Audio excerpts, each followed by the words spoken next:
Dinosaur.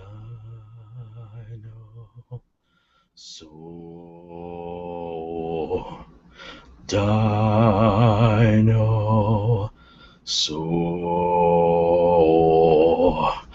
Dinosaur lasagna, dinosaur lasagna, dinosaur lasagna, dinosaur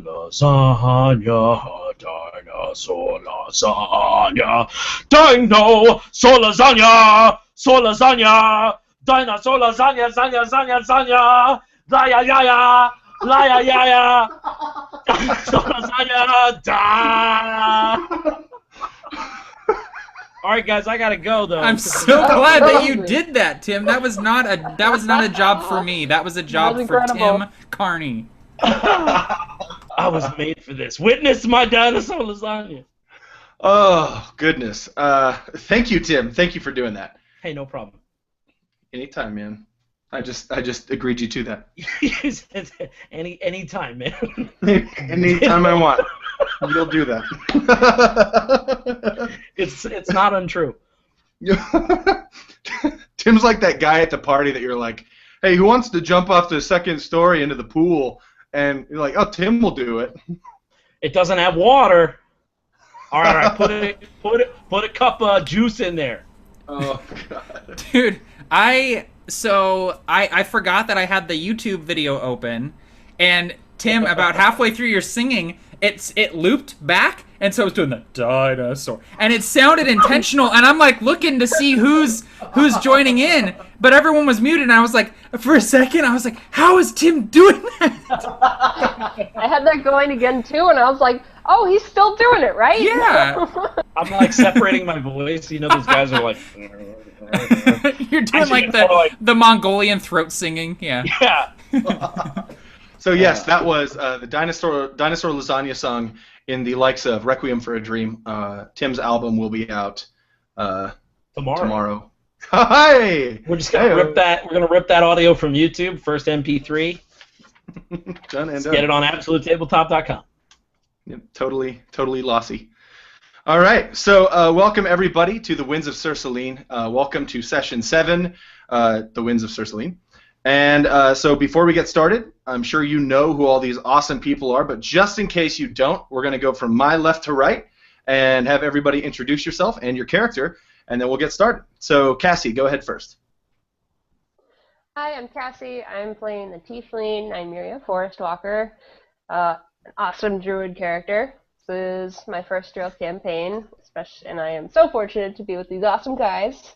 So check me out on Fox Cunning Trickster at DeviantArt. I actually made an awesome picture of Nymeria. And lots of other things. Anyways, check it out. Enjoy our game. Awesome. James? Hey guys, I am James, one half of Tabletop Terrors with Tim. Tonight I am playing Gaharl Grim Clanless. You guys should visit absolutetabletop.com if you're watching and have not gotten the Be a Better Battlemaster PDF. Everybody's going to tell you this in a moment, but basically tonight at midnight Eastern, it goes. It officially becomes a paid supplement. So now's the time to run and get it for free if you didn't do that yet. absolutetabletop.com, and yeah, super excited for this session. Awesome, Matt. Hey there, I'm Matt. I run the channel A Fistful of Dice, and I'm going to be playing Orin Bramble, the gnomish warlock, and his familiar Pebble, who is now a cat. All right, Tim. I'm the other half of Tabletop Terrors. You can check us out on YouTube. Search for Tabletop Terrors. Don't forget to subscribe. One day we might actually have content. You don't want to miss that. So tonight I'm going to be playing Quentrek Coppermist, the half-human bard. Ooh, surprises. And so this is the self-titled episode. And so for today's Previously, I thought that we would kind of have each of us, each of the 4 of these players, kind of go through and talk about or name one thing that has happened in this game. Between the characters that they've enjoyed. So we'll start with Matt. What happened previously on the Winds of Salin? The one thing that sticks out to me is when we fought the vampire, or the vampire spawn rather, and we found two dead octaves, or rather one was dead and the other one was gravely injured, and we sort of realized that Orin and number 8 were the last of the octaves, but that there was another member of the octaves named Zero, who we have not encountered yet, but will hopefully encounter soon because he sounds pretty cool. Tim. So long ago, when this first began, this quest, something that really sticks out to me that happened previously, and this is from any session or just last session?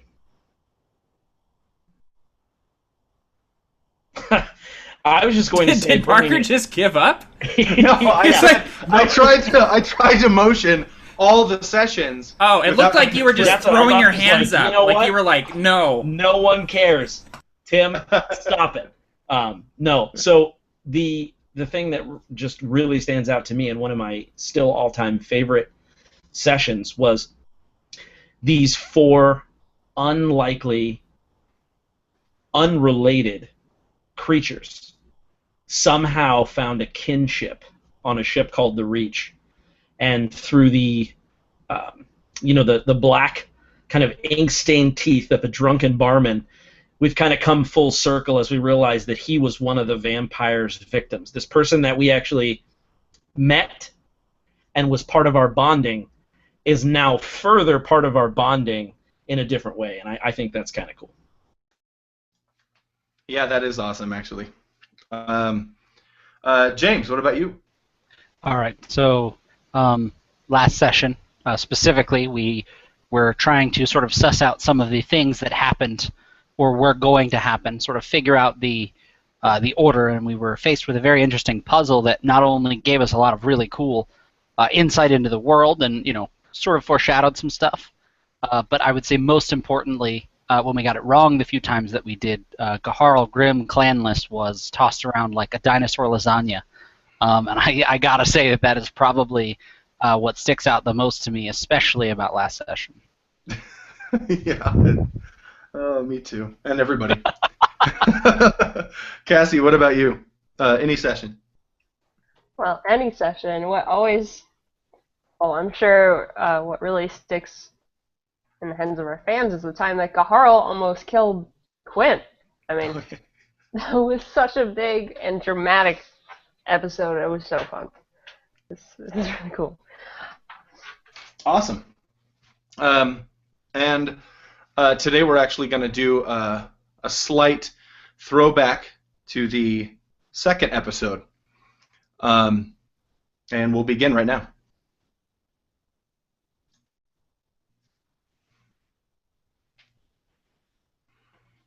Orin, you find yourself looking at this portal as it's closing in front of you. And you're debating with yourself as to whether or not you're going to jump into it. And when the decision is made, what does Pebble's face look like? What is Pebble's emotional response when you decide, I guess we're going in? Pebble would react with hesitance and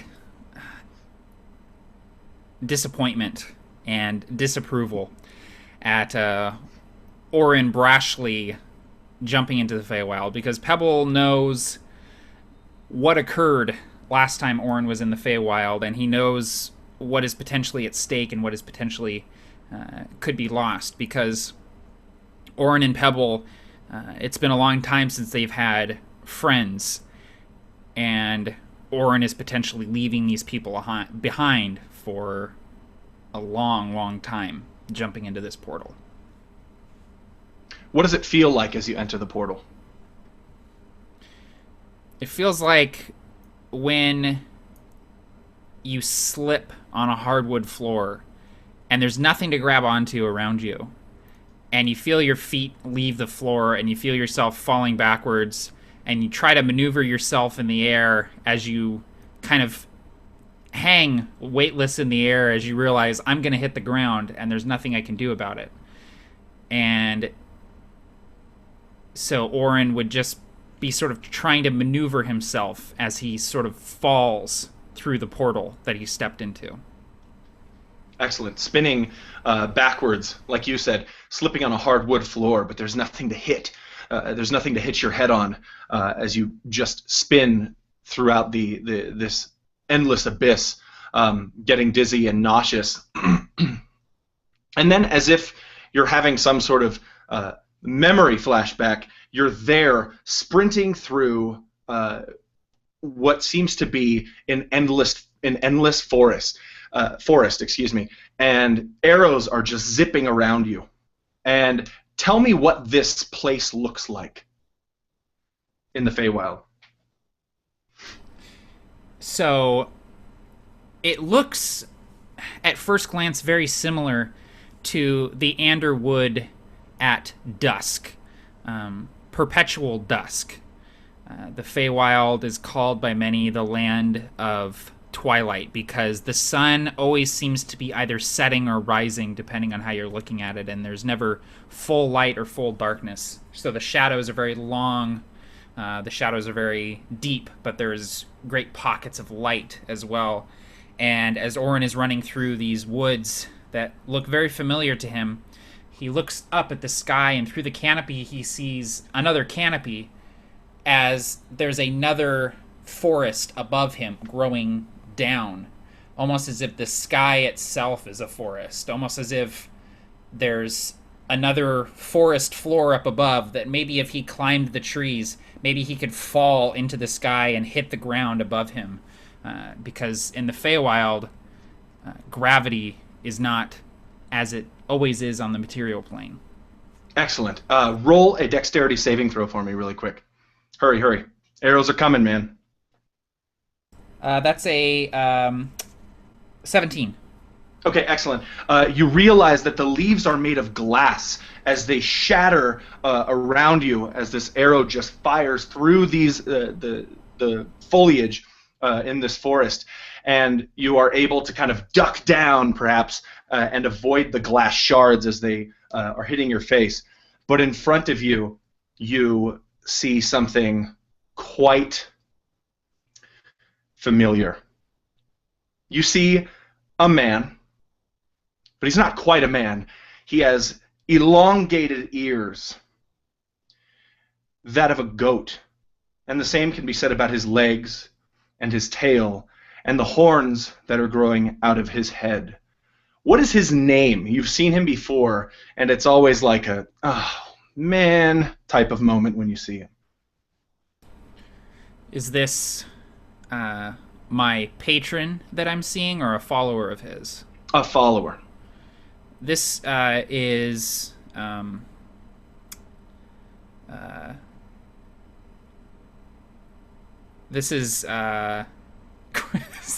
this is Grandma, James says. James put Grandma in the chat. Grandma!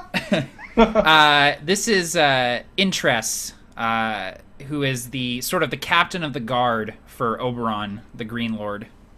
Excellent. And he has a broad bow. The bowstring itself looks like it's made of just the most beautiful hair. You know it to be unicorn. And he just pulls the bowstring back, and the bow itself arcs like the rising sun itself. And you see a ruby-tipped arrow pointing directly at you. And you hear the voice say, "Orin, Orin, Orin." And he waits for you to perhaps stop or see what you do. I sort of use my heels as brakes, sort of to stop, and as I stop, the arrow sort of is right in front of my face. And I hold my hands up, and Pebble comes and lands on my shoulders. And Pebble says, "Hello, Intress. It's been some time." No, you still can't talk, can you? No, he can't. It's always so funny to me. Orin Brambleberry. Why do you always have to run? And Pebble and Orin exchange glances, and Pebble says, "Because the last time we were here, we lost something very, very important." His eyes raise, his eyebrows raise as if in understanding of what you're saying, and he looks to Orin's chapped lips that never, that the only purpose they serve is to be licked when he's nervous. And he, and Interest lowers the bow and withdraws the arrow and says, "Well, no matter today. He wants to see you." And Orin's brows would arch kind of upwards. Pebble would say, "He, the Green Lord." Yes, the king. Why, Who else? Why would he want to speak to us? There's no need for any of that. We're only here for a short visit. Well, to be honest, I'm sure there will be plenty of time for questions later, but for now I'm just going to apologize for you. No apology necessary. Why are you apologizing? For this. And the entire world goes black as a massive club swung by an exceptionally large satyr lands on the back of your head. The last thing you see is a little bit of Pebble's vision before he's put into a sack. And here you are in the pentis. And I'm going to pull up a picture. As you enter this place, it's in the shape of a 5-pointed star. And I'll just see if I can't share without losing my internet.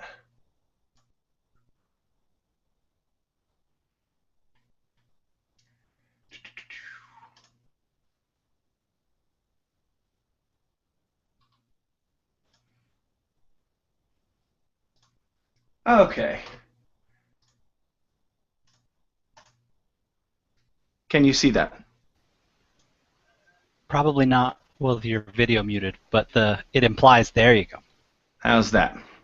Yep, see it. This was made by Virginie, who has been kind enough to create the pentis in 3 dimensions. And she actually, she actually has the ability to go in and walk around in it, which is really awesome.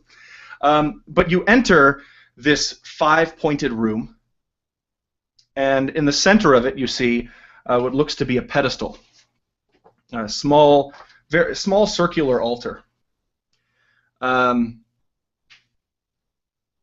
the floor in front of each of the statues look to be 5 symbols, and each of the statues look the same, and they look like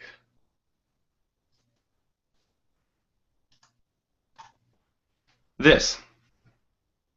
The only difference is the element that is kind of being showcased around them.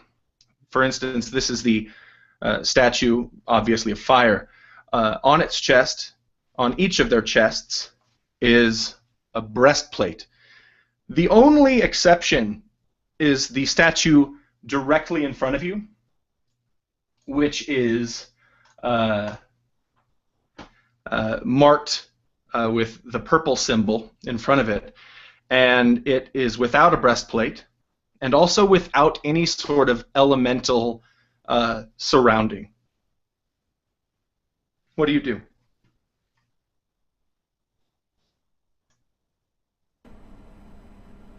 Orin's sort of looking around the room, and Pebble says, "More riddles."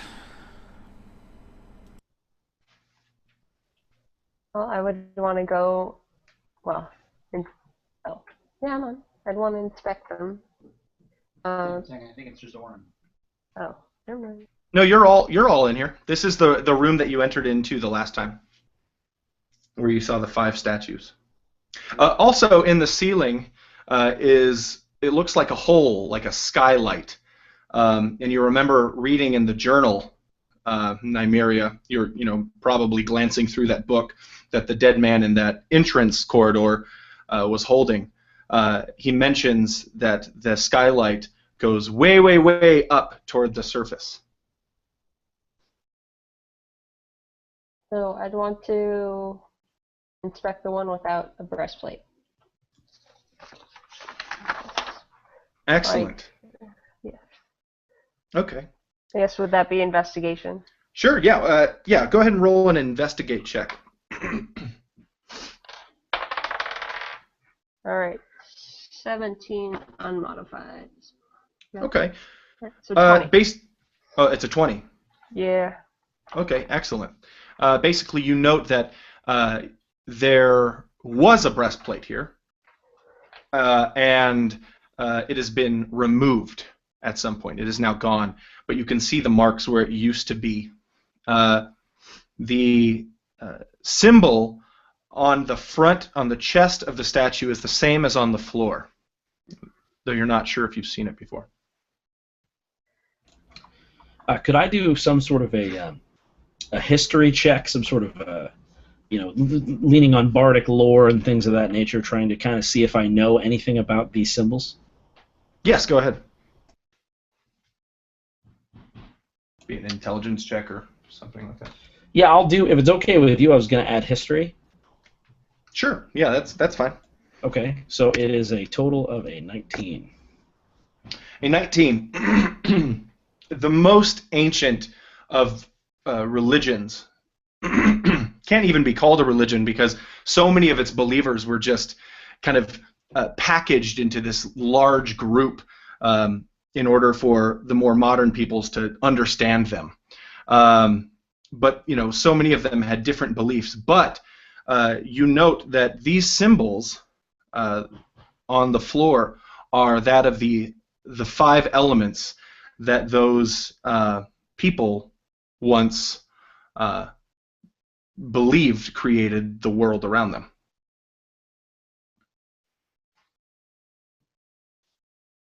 I would share that information with my comrades.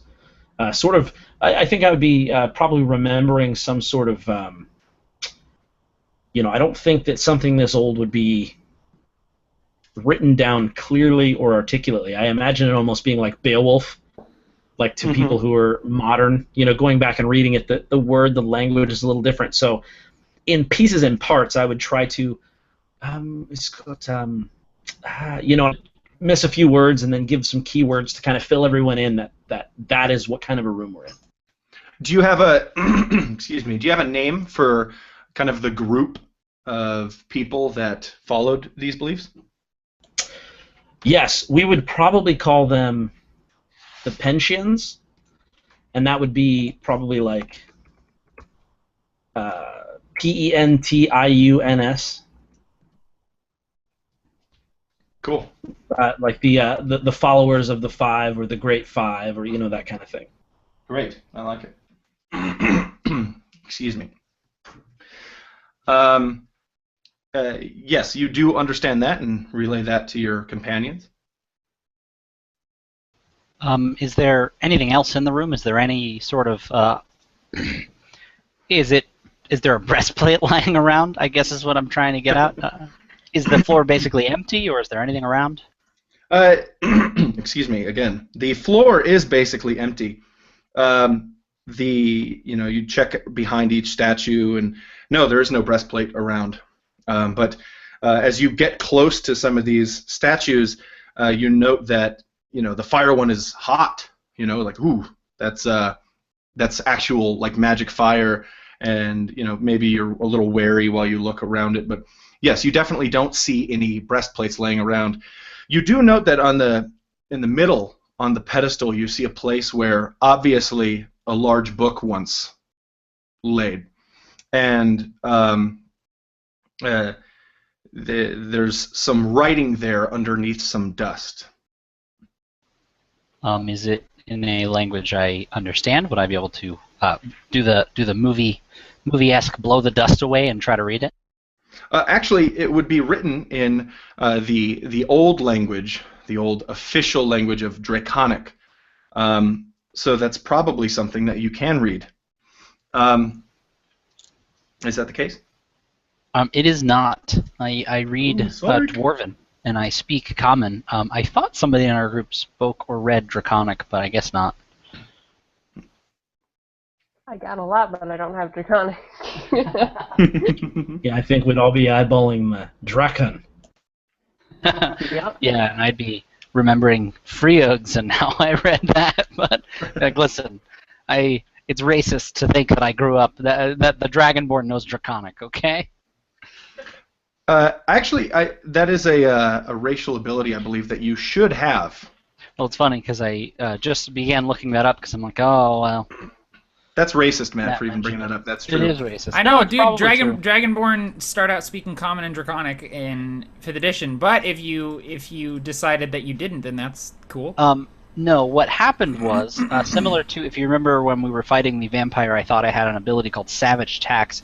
This character started out as a half-orc, so I had the half-orc racial ability and not the Draconic. So I'm going to go ahead and write in that. In fact, Barker, we're going to retcon that, and I do know Draconic because I'm a Dragonborn. I don't know how I forgot that. I mean, maybe I'm a little rusty at it. Maybe everyone's kind of looking at you like, you're going to read it? And you're like, I don't speak Draconic. And then you kind of, oh, I get it. oh, I see how it is. Just because I'm a Dragonborn? No, dude, his abuela taught him Draconic. Yeah. But yes, on the pedestal, you see some writing that's very intricately carved and beautiful, and then a part that's scratched out, and in Common, as if it's been carved out with a knife, there's some more writing. And this is what you read. The intricate and beautiful writing says, to accept the past, to embrace the future, and to conquer yourself. This is the road to peace. But the word peace is scratched out, and instead carved again as if with a knife or a rough chisel into the stone, it says, I will build a wasteland for you to call peace.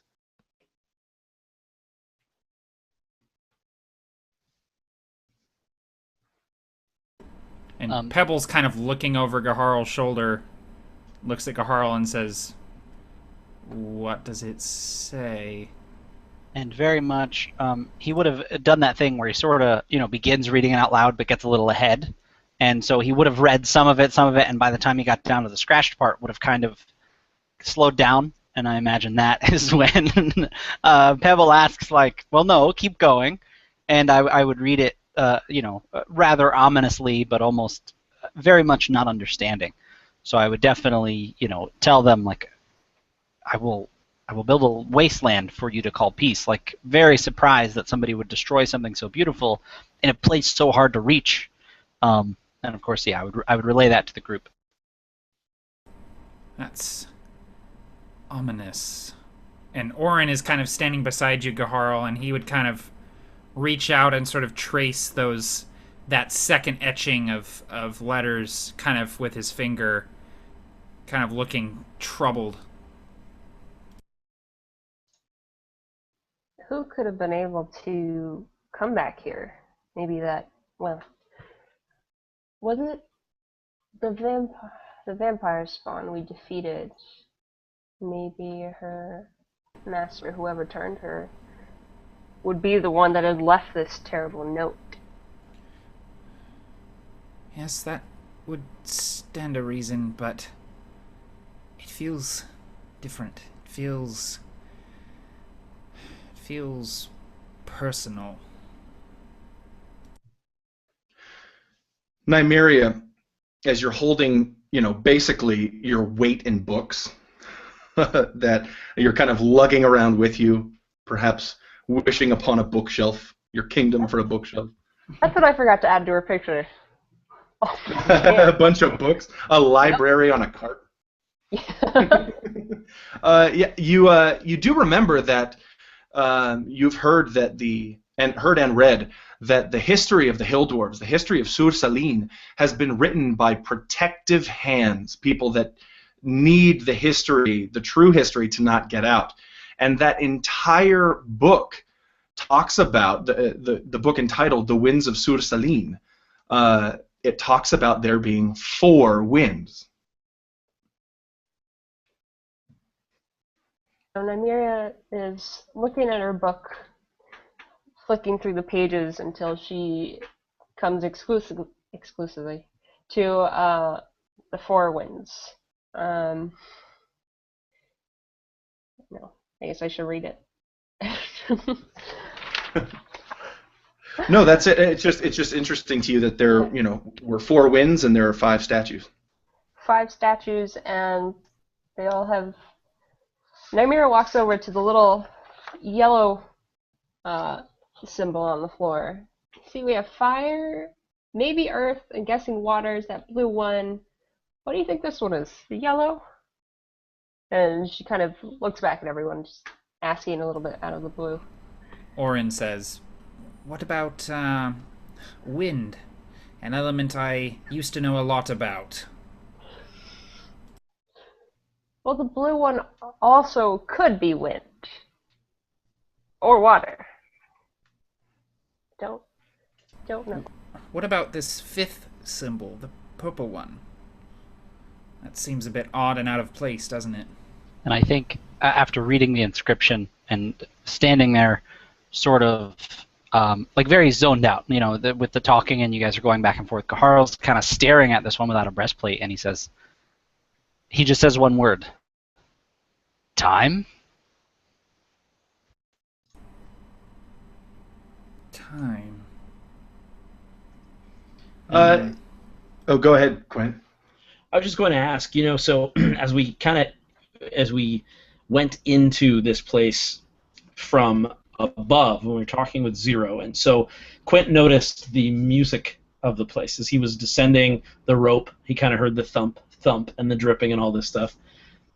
I imagine that this place is without music in a weird way. But you tell me, is that indicative of this? Would Quint feel that lack of music, this flat dullness that I think I'm feeling? Sure. Yeah, I like that. There's definitely no lack of magic. Obviously, Certainly. Some of these statues are surrounded by this magical power, but yeah, you can't really. If silent would be a good way to describe this place. Yeah, and I think it's bugging Quint. I think, I imagine one of those silent rooms that they put people in to see how long they can sit in there. Like, it's not that quiet, but it's quieter than the world that we've become accustomed to. And so, hang on one second. I just, hold on. Barker just did something so cool. So what I think Quint would do is he would kind of start nervously like, dum dum dum dum, Celine, but he can't find the tune. Does anybody else notice that this room's a little? It's almost like it's out of tune. It's like something's not right with the waves. Are you feeling that?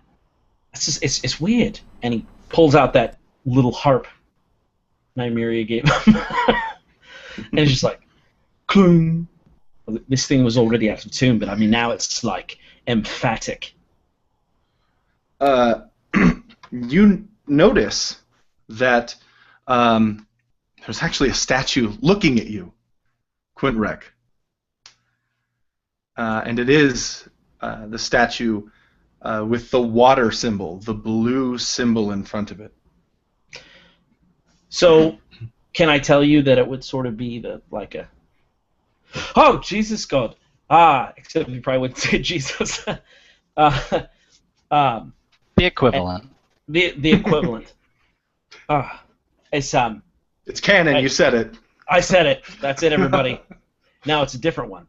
But yeah, it is. So I would immediately start grabbing for Gahal. Hey, who's closest to me? Hey, it's that statue right there. And I would kind of be waving my finger back and forth. Would it be following my finger, kind of thing? Like if I was like testing it? No. It looks directly at you, and then at one moment, all of the statues in the room look to the pedestal. When somebody else noticing this, see, they're looking, they're turning. When Quint originally gets Gaharl's attention, I imagine Gaharl would notice that it was looking at him, I assume. But he would say he didn't know what he was talking about. He'd say, Quint, what do you mean the statue's looking at you? You're crazy. And then, of course, they would all turn at once, and it would even sort of begin to, feel a little unnerved, whereas before he was having a good time, kind of giving Quint a hard time. And Orin would sort of glance over when Quint was, like, talking about how the room's out of tune and stuff, and Orin would kind of be rolling his eyes, and then as the angels kind of, or the angels, the elemental statues look towards the center of the room, Orin sort of looks and starts backing up, and he sort of puts his back to Gaharl and pulls his wand out as they're sort of standing back to back in the center of the room. And it's good that you mentioned that, because you can see it in the image, but I'm not sure how well you can see it. But all of these statues do have wings on their back. Okay, yeah, they looked a little bit angelic, but I didn't want to assume. You pull your wand out, and then the statues move their heads again and look to each of you. Orin, the air angel, the air statue, is looking to you, and you feel comfort. The water statue is continuously looking at Quintrec. The earth statue is looking to you, Nymeria. And the fire statue is looking to Gaharl. And you feel like there's something with this. Yeah, so let me just apologize to all of you and all of our viewers. But Gaharl, he goes to the statue and goes, Hey, Coleman, man, I don't know, I ain't got no fire, man. I don't know what, I don't know, what am I gonna do, man? What am I gonna find my fire? Coleman! I would be lying if I told you we did not watch that movie before prepping this session. And Orin goes, multi-pass. Yeah, well, now we know which one of us is Ruby Rod. I think it's now that we've got that established. Can Quint go,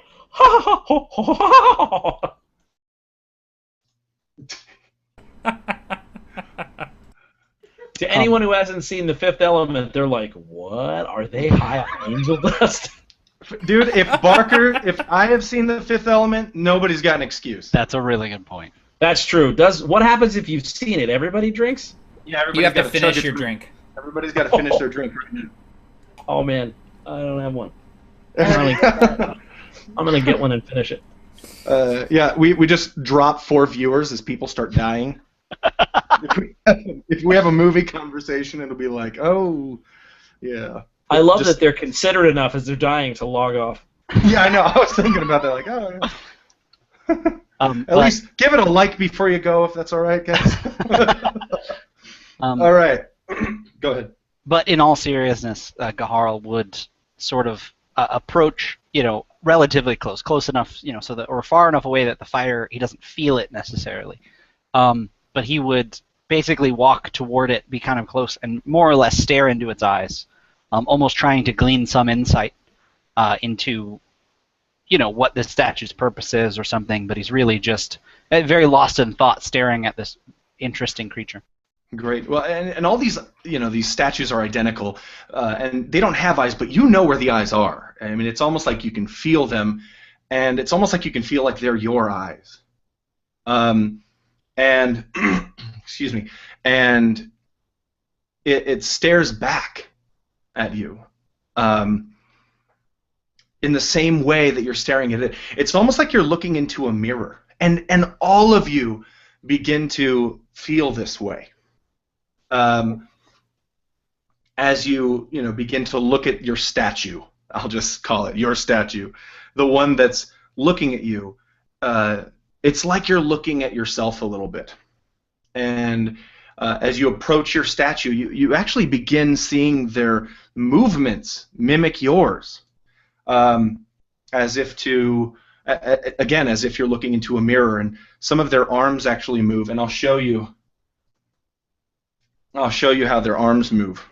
All of these statues are kind of standing like this, and all at once, the statues just, and they're holding their hands out like cupping.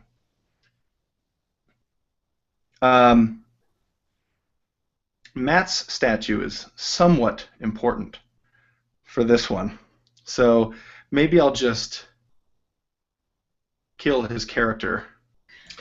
Yeah. No, can I have his stuff? Like, he has a nice wand. Yeah, I think so too. All right, that's cool. I want his owl.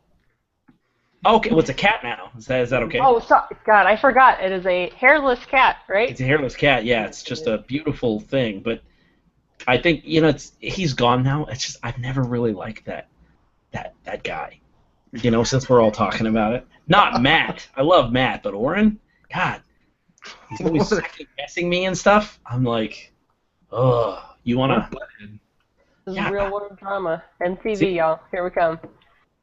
Yeah. He said he's gonna go kiss his wife. I didn't realize this was gonna be like a makeout session. Apparently, she's kissing back. Unforeseen. What are you guys?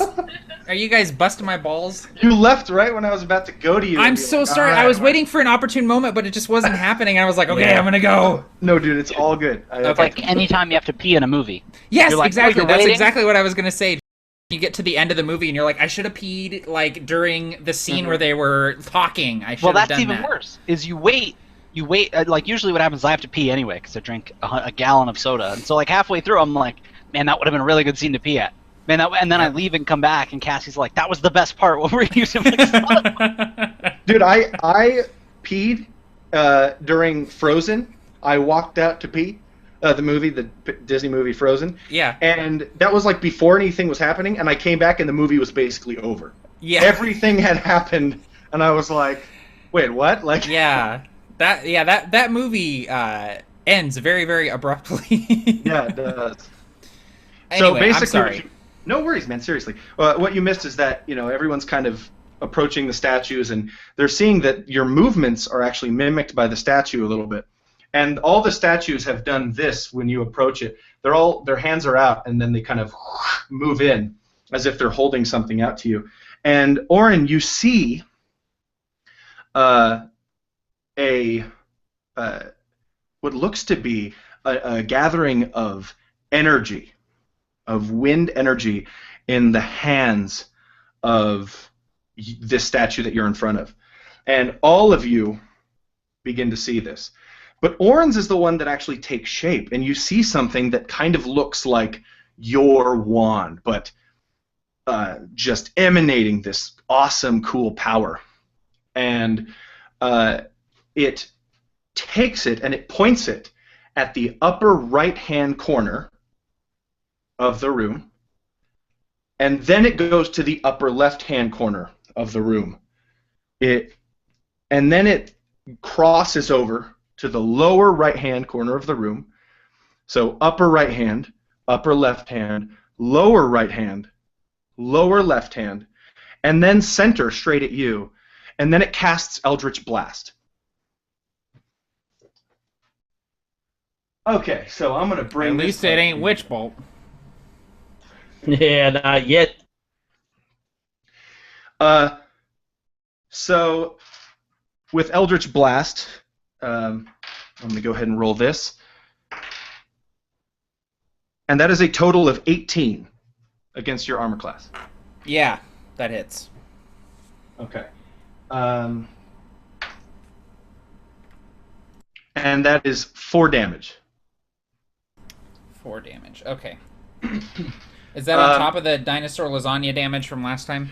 No, okay. considering that Nymeria was busting out health potions and casting, well, not that, but she was casting spells and healing up, we consider that to be like a long rest between. So Okay. everybody should be healed up. Okay, cool. Thank you. And please type in your armor classes or not your armor classes. Yes, your armor classes and hit points in the chat. And everybody else sees the energy that's in the hands of these statues form into some sort of weapon. Nymeria, you see your father's sickle just burst out of the statue's hand as it's holding it, almost like, excuse me, sickle, I meant to say scimitar, just like a replica of your own.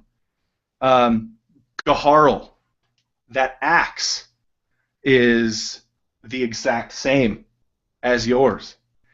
Quintrek, you see a weapon begin to grow out of the hand of this statue, and you wish it could mimic yours, but you don't have your weapon. But I want you to describe to me what just lightsabered out of this statue's hand.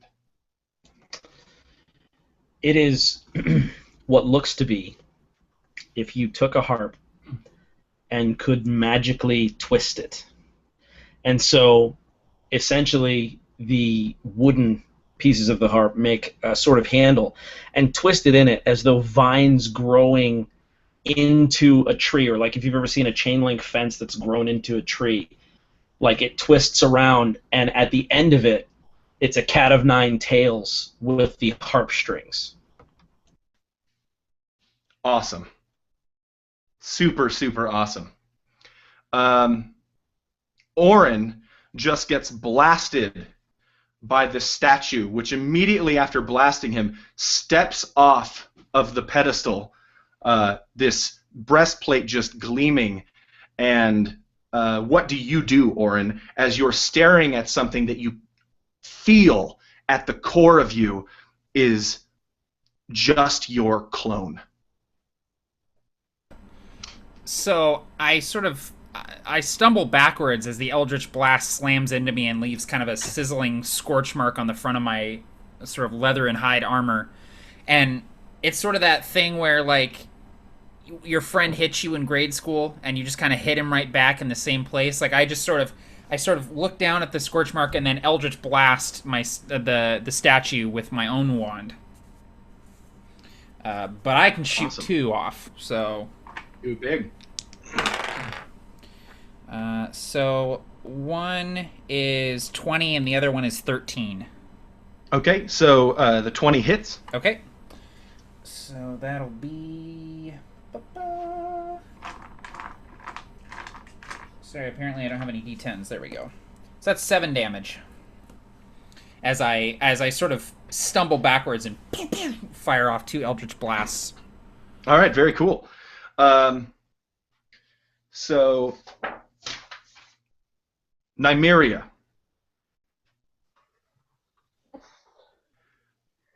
This statue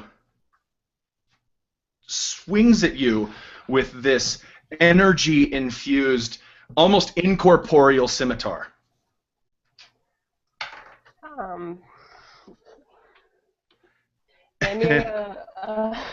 Was it hit?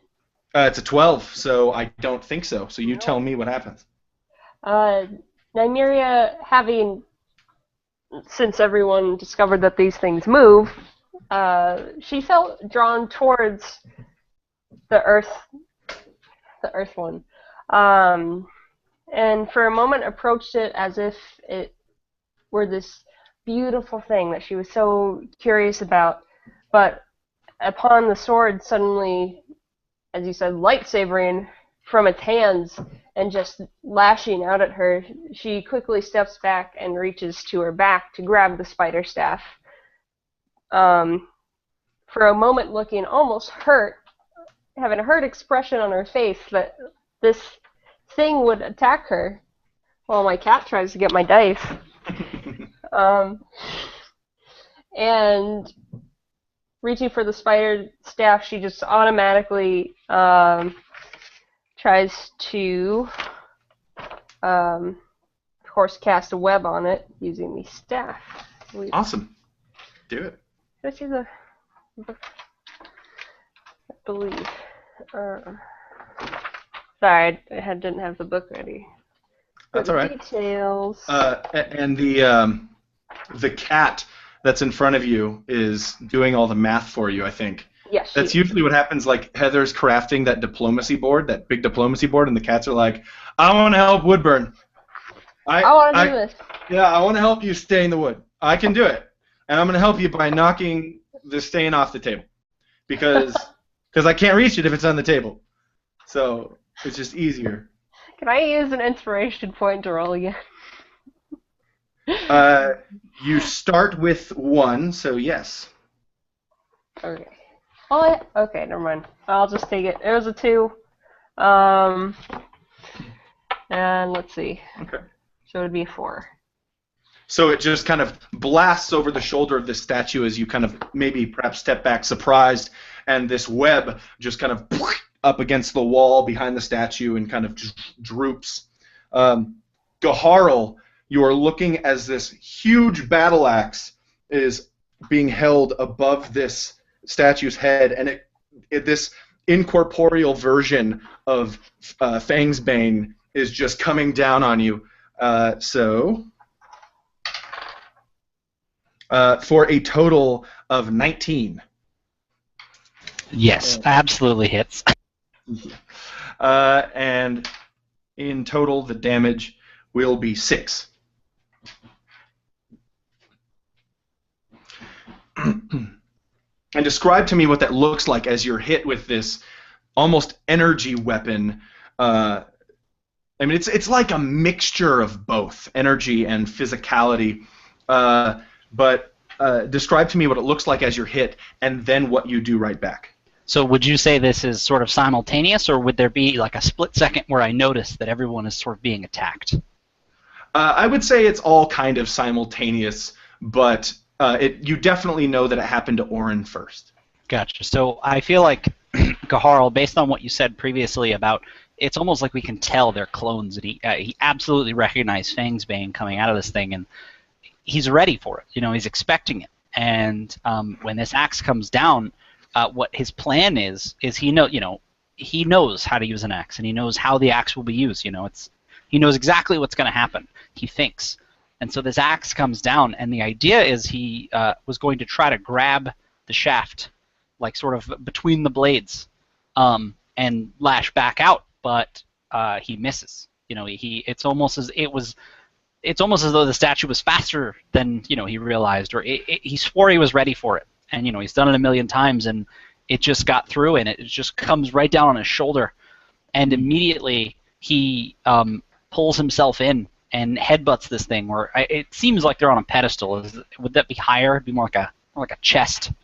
Yes, this one didn't step off, but yeah, you can headbutt it like right in. It'd be more like the chest throat area. Yeah, just sort of like just an immediate reaction of just pulling toward and just like smashing his head into it, probably. Definitely hurting himself in the process, but very much a reflex, smashing into this gleaming breastplate, probably leaving some dragonborn blood on it. Awesome. Yes, you do. And so is that going to be your attack? Yeah, that's what he does. I don't think I would have my axe in my hands. We were kind of hanging out, and immediately he would grab for it and just attack. I can roll for that if you want. Yeah, I want you to roll to headbutt yourself. All right, so I do not hit with a 13. Or sorry, 12. At least. Right. Yeah. The blood that's on the breastplate is absolutely yours. I would actually. I'm go going ahead. to roll to see how much damage I do to myself. So I would say that I rolled a d4 and I take 2 damage for smashing my head into a metal breastplate on what seems like a marble or some sort of stone statue. Yeah. Nice.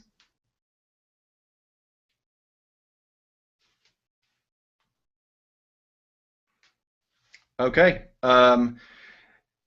Quintrek, what does this weapon sound like as it's coming down upon you across your body. So I imagine it sounds like if you've ever been tuning a guitar and the string jumps. So it's this like this jumping kind of pluck. That, and like if someone took John Rambo's knife and was running it across a just a beautiful Steinway piano, just tiny version of that. Nice. It slashes down upon you for a total of 7 damage. And it makes that sound, and that sound just clashes against you, and it gets a little bit loud, actually.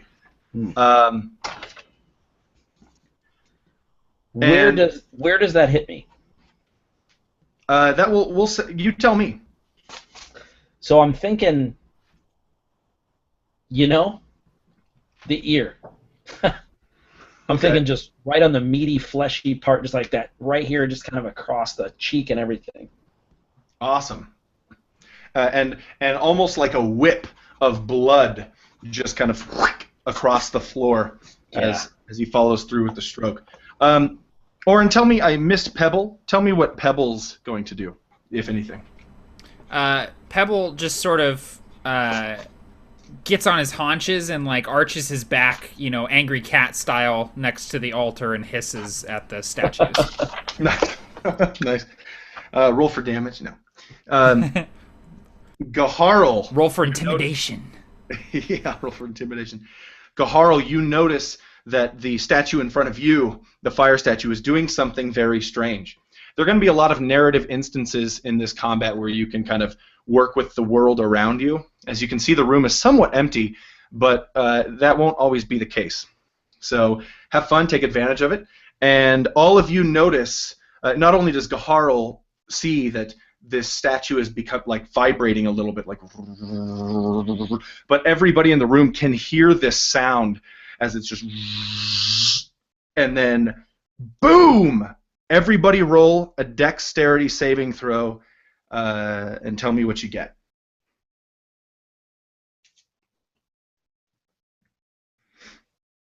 Great. All right.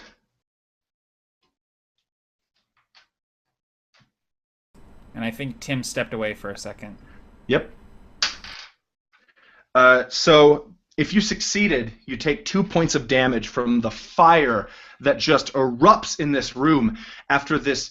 What it looks like is the fire element just disappears from the statue into the floor, as if sucked into the floor by magic, and then the entire room just explodes into flames. And so if you succeeded, if you got 12 or higher, you take 2 points of damage. Gaharl, you take 4 points of damage, and Quintrek will take 4 also. I'll let him roll when he gets back, I guess. Oren, you kind of describe to me what it looks like when you're kind of jumping out of the way of the flames. What do the flames look like? How do you escape that? So I imagine that the flames, as they sort of spread across the floor, they do so sort of in the seams of the tiles and stuff, like sort of racing along the floor in like a strange sort of almost runic sort of pattern, just really quick across the floor like lightning. And Oren kind of like dances backwards, like sort of hopscotching over the lines of fire as they spread across the floor, but some of it sort of licks up into the air and scorches him as he kind of darts backwards. Oh, that is so awesome. This, after blasting you with the Eldritch Blast, and after you just take a small amount of fire damage, the statue jumps on the wall and clings to it like a spider, looking at you, and holds its wand out and casts Witch Bolt. That is a 22. Yes, that hits. You know what? I'm good at rolling to hit, but bad at rolling for damage. So you take 9. Oh, okay, only 9. Cool. That could have been worse, man. You and your double 12s. I know.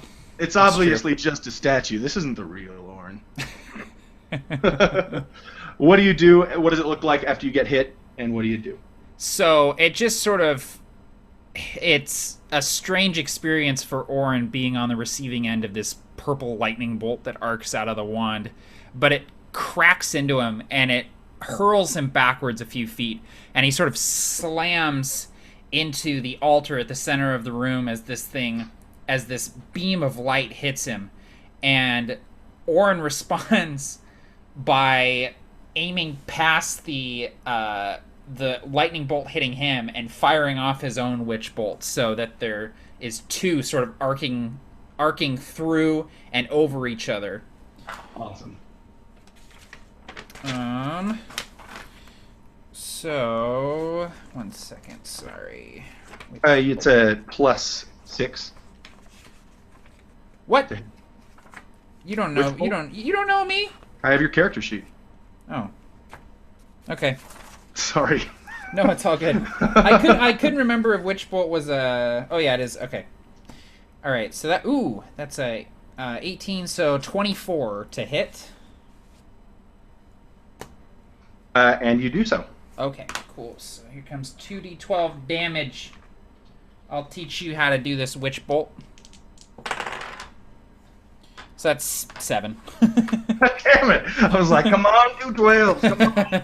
So the beams just sort of like arc into each other, and they almost become one giant just beam of crackling purple Fey energy, just like showering sparks across the room, connecting Orin and this statue that he's battling. And Orin is sort of crumbled on the ground from the force of this, and the statue is sort of clinging to the wall above him.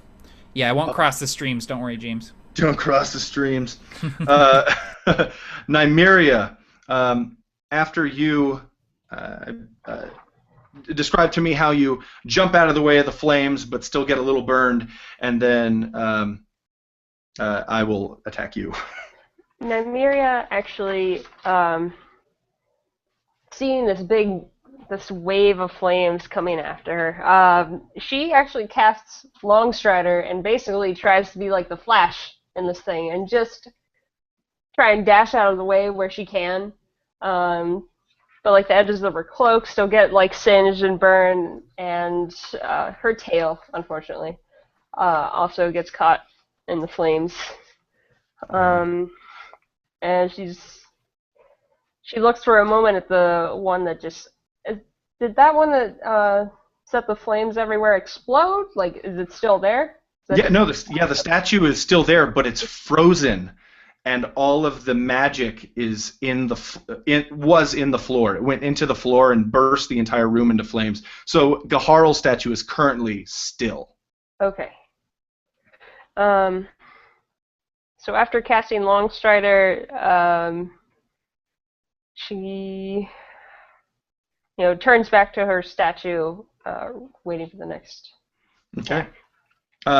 You see the statue just toss its hand at you like a pitcher throwing a ball, and out of its hand, the scimitar turns into this whip of thorns that just comes creasing after you, but you dodge it, perhaps. Tell me how you dodge it, and then go ahead and do what you want to do. She smirks at seeing her own cantrip coming out at her, and upon seeing it lashing out, she brings out her own thorn whip and just lets them collide and pretty much be knotted together in the air. And then she drops her side of it and steps on it, and then and still holding her staff in one hand, she takes it in both hands and pretty much lunges forward with it, trying to cast web again to just immobilize this thing. Okay. Second cast of web. I got a 2 again. Oh, sheesh.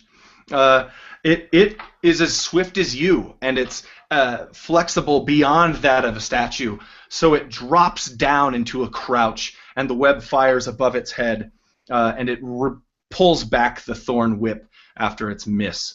Gaharl, this statue in front of you just burned you, not too bad, but enough to hurt. But now it looks frozen, like it's an actual statue now. What do you do? So Gaharl, seeing almost that he was out of danger for the moment from the one that was staring at him, from him, you could say, he steps back sort of to gain his bearing, his dragonborn nose bleeding a little bit, and his the area between his shoulder and his neck just in very much pain. He would drop back and he would pull out a vial of water. It's more like a globe, a glass globe of holy water, and he would say a few words. He'd mutter to himself. He'd hold the globe close and mutter a few words to Tritherium, and he would take it and he would smash the globe on the ground and cast Bless on the three of his comrades. Whenever they, up to 3 creatures of your choice within range, whenever they make an attack roll or saving throw before the spell ends, which is a concentration spell up to a minute, they can add a d4, or roll a d4 and add that number to the attack roll or saving throw, basically once on their turn for a minute. Awesome. So he would do that, and then he would get his axe out and get ready to potentially, next time he gets the chance, smash the statue that now seems defenseless. Awesome. Very cool. Quintrek, your statue actually very dexterously spins around and attempts to kick you in the chest. Okay, I'm not kidding, and you can't see it. Well, even if I had my image there, you wouldn't be able to see it because I'm using a translucent die, but it was a 20. So basically that's 4 damage, 5 damage. You fly back onto the pedestal a little bit, kind of like leaning up against it. And the words are almost pushed into your face, and you see, you saw to accept the past, to embrace the future, and you see, and to conquer yourself. For a moment. What do you do? So I imagine that as I was kicked in the chest, the little harp that I'm holding, especially, you said you rolled a 20, right? Yes. So to me, that's like, I don't know what the equivalent of a haymaker is for a kick. I imagine, like in Street Fighter, like you're just like hup tup tup turupkin. So I just imagine this thing, especially with the weight of the statue. I imagine it just pushing in and feeling as though my heart is going to explode. So I turn and I feel like I fall on the altar forward. Like I don't fall backward. I kind of flip, and the heart breaks. Just, and as I do that, I see those words. And just this drop of blood, a big spatter of blood, and you just see the look on Quint's face, and just sort of takes in the sight of the blood, and just remembering, and not having keen grin, remembering what he said just, I don't know how long ago it was in real time with all the, the time traveling, but not long ago, it was in him all along. And so what he does is he grabs the strings of one of the halves of the broken harp, and he starts wrapping it around his hand, and makes this makeshift sort of barbed brass knuckle with the wood of the harp. And he looks up at the statue and he says, "Oh, you want to go hand to hand, huh?" And he jumps at it, just fist first. Awesome. Yeah, take an inspiration and go ahead and roll. So I'm gonna. I guess that's unarmed, right? Just an unarmed strike. Yes.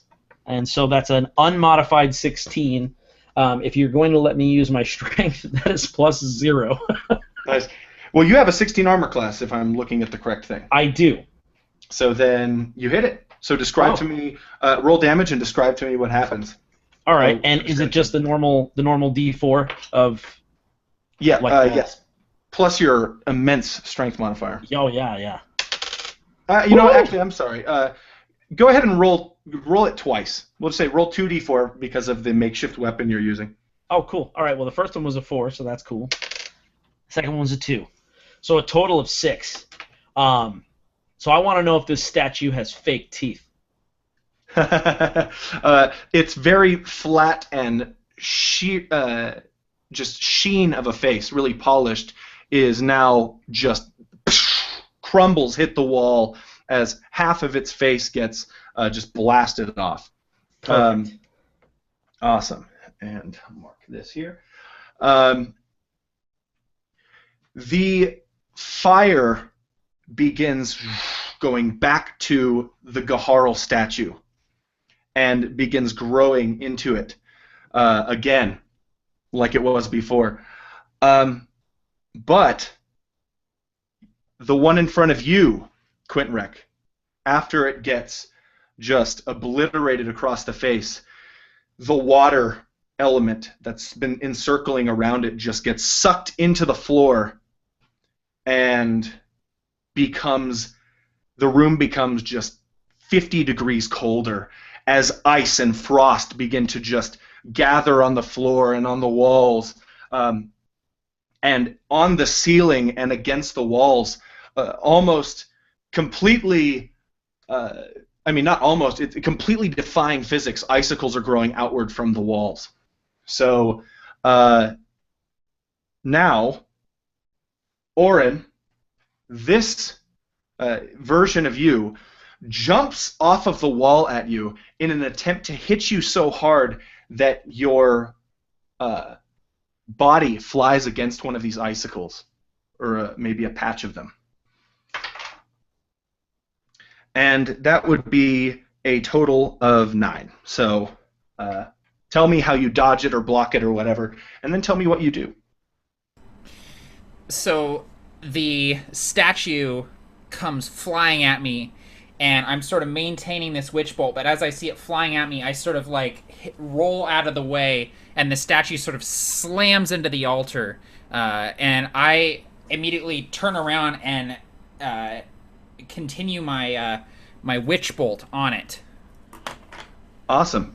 Do me a favor, and while you're rolling that damage, go ahead and roll a dex. Go and roll a dex saving throw after you roll damage. Okay. Hoo boy, that's 11. Okay. You almost. That's 11 damage. Okay, so wow, excellent job. Your statue is beginning to look burnt up and battered and just not good. I imagine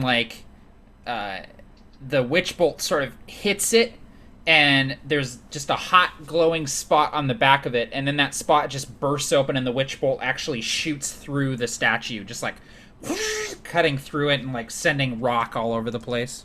Awesome. So I'm going to do my saving throw, and I'm going to add that D4 from Gaharl's Bless. Very cool. So that gives me a total of 19, 22. Okay, you keep your footing quite easily. On the ice. On the ice. Cool. Go ahead. I'm actually sort of already on the ground from rolling out of the way, so I used the ice to sort of slide backwards, like I'm using the witch bolt to sort of propel myself backwards away from this thing. Cool. Very cool. Nymeria, this scimitar is just being thrust toward your chest for a total of 12, so it misses you, and the statue seems to have very keen feet on this ice. So go ahead. What do you do? Well, first for dodging it, Nymeria steps back and her eyes widen for a moment as she suddenly feels that the floor is no longer solid beneath her feet. But, and she actually falls backwards, and using the momentum she actually gets some distance between it, and she goes sliding towards Orin and his statue. She quickly gets to her feet, kind of looks at around the area for a moment, and there's a complete look of frustration. And let's see. And now that she's further away from the statue, she's tempted to cast Thunder Wave. Yeah. Yeah. Which would hit also, I think, Orin's, if it hits. Yeah. Awesome. Finally. Okay. Got a 19. I'm sorry. I'm kidding. Go ahead. Describe to me what happens. Describe to me what the number is. But mainly describe to me the awesome things that happen. So Nymeria lets her staff fall down to the side. Actually, in her fall, it pretty much left her hands. And she grounds herself. She kind of goes into a squat, and she just smacks her hands together. And upon opening them, this just wave of sound just slams outward, but within a 15-foot radius, or cube area, basically.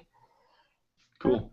The creatures, did they both fail? Yes? Failed save? Once. Yours does, Okay. and Orin's does. Awesome. So they're hit with this massive sound wave, and just they go flying, pretty much. Awesome. 10 feet away, you can decide if that goes into the wall or not. But It'll definitely go into Orin. Yeah. And perhaps Gaharl. Okay. What kind of save? Constitution. Constitution, what's the DC? 2d8. Oh, no. What's the, Right, spell save. It doesn't matter because I just rolled a 1. Oh, spell save is 15, but it's, yeah. So, 2d8. In any, okay, so 2d8. Alright, 9. Alright, so I have to make a concentration check here to maintain Witch Bolt. And I fail. Yikes. So that would have hit me as well. Sorry. Yes. I rolled a 17 saving throw, so I made the saving throw. Is it half or none on saving throw? Half the damage. Oh, okay. All right, so I take half. Excellent. And what was the total damage? 9. 9. Excellent. Thank you. All right. Awesome job. Very cool. Poor Orin, but very cool. Gaharl, your statue is in front of you, and it bursts out the battle axe. But it had to kind of power up a little bit again.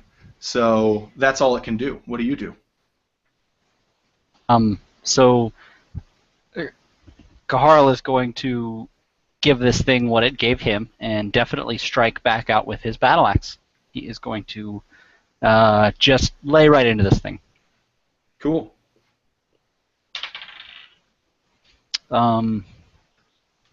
13, I don't think hits. No, it doesn't. Go ahead and give me a dexterity saving throw.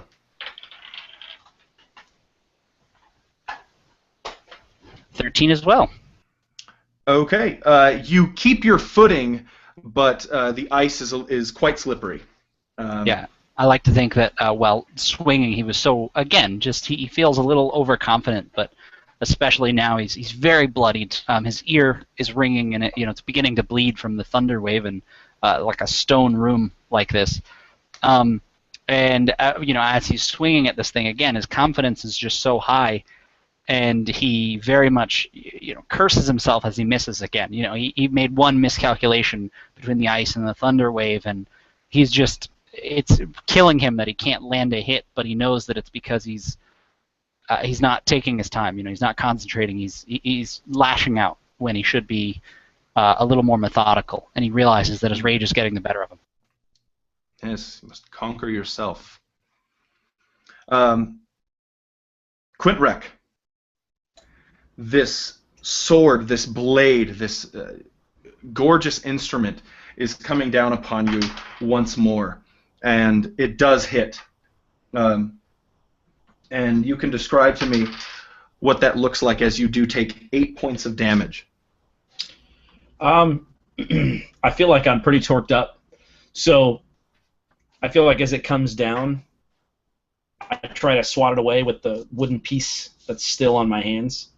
And if it hits for that much damage, I imagine that it probably breaks that piece in half, so it's sort of dangling, and I probably take some bruising and some slashing to my hand and arm.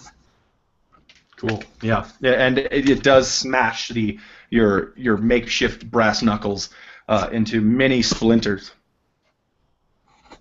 Gotcha. And what do you do in return? So I think what I'm going to do is I'm looking around, I'm kind of trying to see what my best course of action is, and as far as a strength for strength fighter, Quint isn't that good, but he's fairly dexterous, and so I'm going to try, if I can, is there anything in the room that I could use as a weapon? Sort of like tumble over to or grab or anything. Sure. There's a very, very sharp icicle against the wall growing out of an outcropping of ice. Perfect. So what I'd like to do is, and you know what, I don't think he would tumble at this point. I think he would kind of just, would the floor be slick with ice at this point? Yes, it would. So I'm going to do that thing that everybody does dangerously in their socks. And, I'm going to, slide, like a measured slide, hoping that I can just sort of get to the icicle fast enough before this thing can attack again. Give me a dexterity check, please. Not a saving throw. Sure. Absolutely. Are you digging in a pile of glass to get your dice? That's what I was It's funny. It actually was. It's the lid. The lid was right here, and I rolled, and it did one of the Oh, gotcha. and this was leaning on the lid, so this fell. It's like I must punish myself every time I roll. I must reach into these shards of glass to get my dice. Method role playing. Method. I hurt my hand in the fight. I have to dip it in. Awesome. So I think that what I would do is do that measured slide. I got a modified 16. Okay, cool. You do that measured slide, and you grab that icicle off of the wall, but that will be your turn. Sure, yeah. And in true Tim Carney, Quintrek, Coppermist fashion, I'm going to roll a d4 because I feel like I would stop myself on the shoulders and get that couple of pokes in the... to get over there that fast, I do that thing at the ice skating rink where fat guys like me do to stop, and you just skate to the wall. Yeah, exactly. That's what I do too. See, I never have to kill Quintrek. You're going to do it for me. So we're going to take another four ice damage into the shoulder. Quintrek's going to die 1d4 at a time.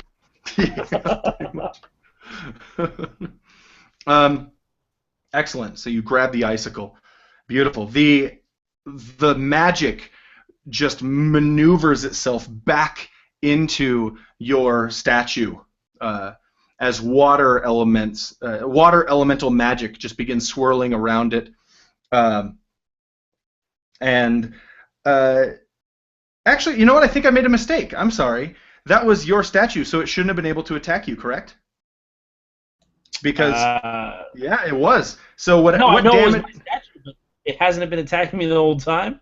Yes, but it just put its power into the floor. So this is a mistake that I just made. So whatever damage it did to you this turn, you need to gain that back because it was frozen in place. Yeah, it was frozen in place after it. Anyway, gotcha. So yep, sorry about that, everybody. No, that's okay, and that means, you know what? I'll still do the icicle thing as a circumstantial thing, but that means I still have my brass knuckles too. Yeah, it does. It does. It does. Okay, so the magic from your statue, Orin, moves into the floor, and this massive cyclone of wind begins tearing around the room. Not only is it so loud that you are all now deafened, but this is now difficult terrain, and perhaps more dangerous, there are shards of ice flying through the air. And I'm going to do this thing where I roll a d4, and I get a 1. Sorry, Nymeria. Go ahead and roll a dexterity saving throw.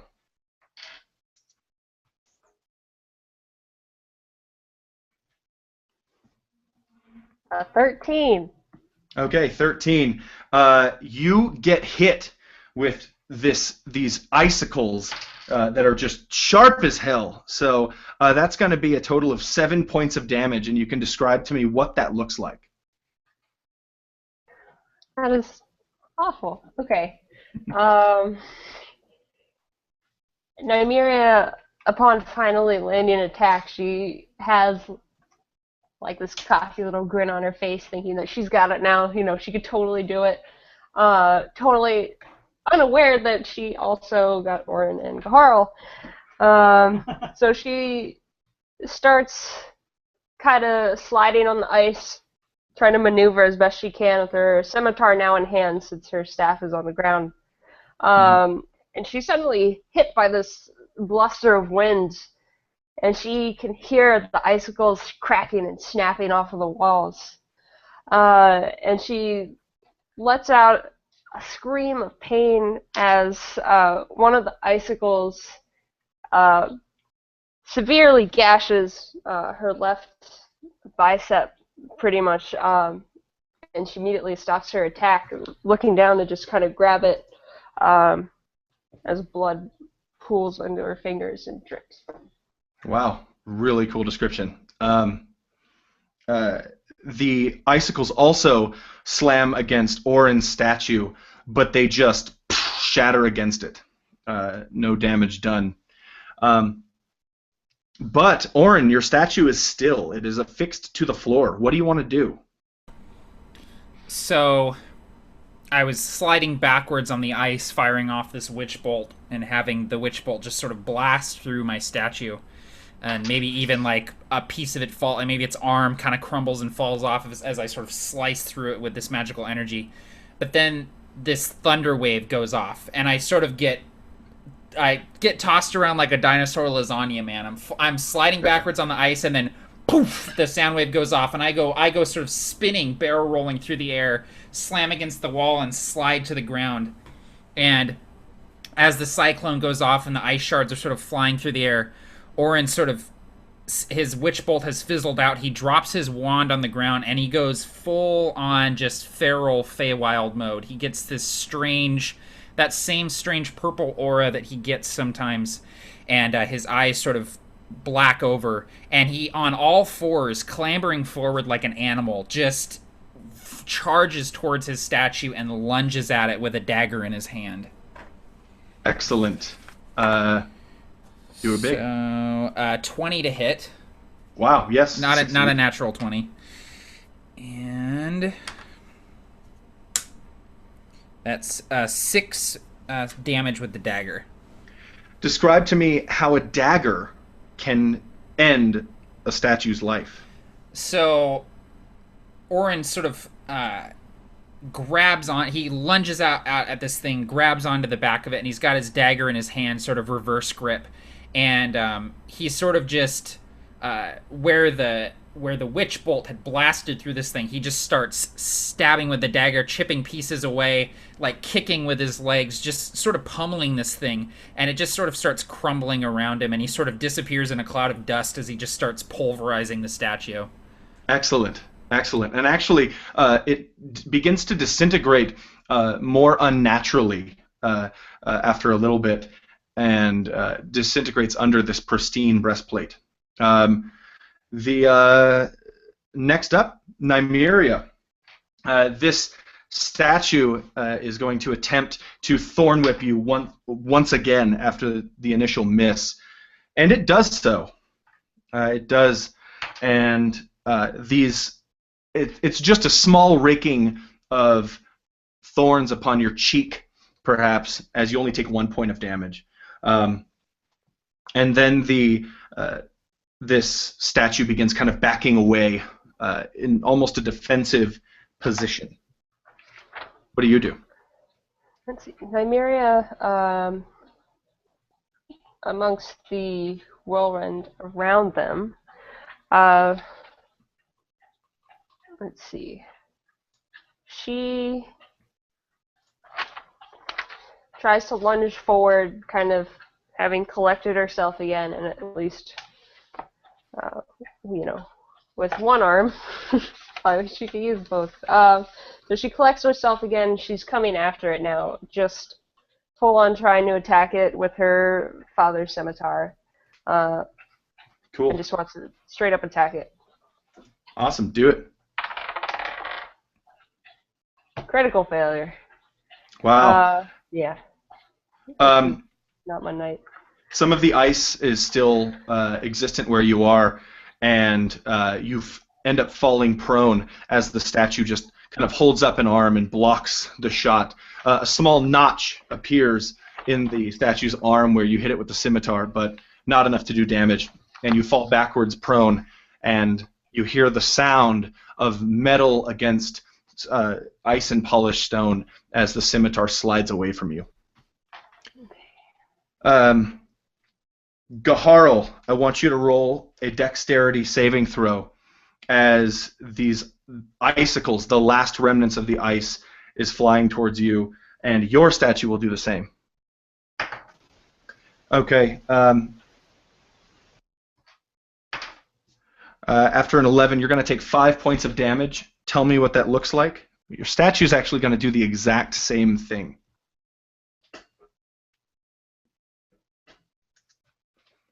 So, more and more, Gaharl is absolutely looking very beat up by this point, and again, he doesn't feel very much like a retribution cleric right now. He feels, like he's done half of the work. He's, blessed his compatriots and hopefully made battle go a little better for them, but he definitely feels like this is an off day, as my cat almost falls off the table.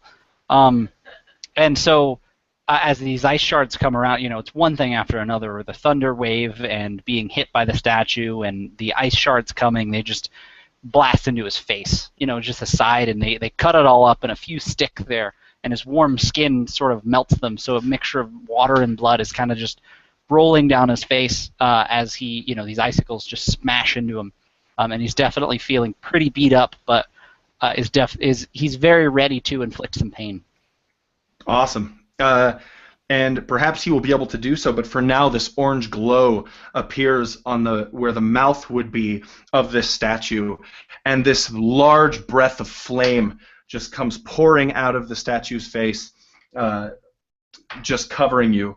Oh man. For 12 points of damage.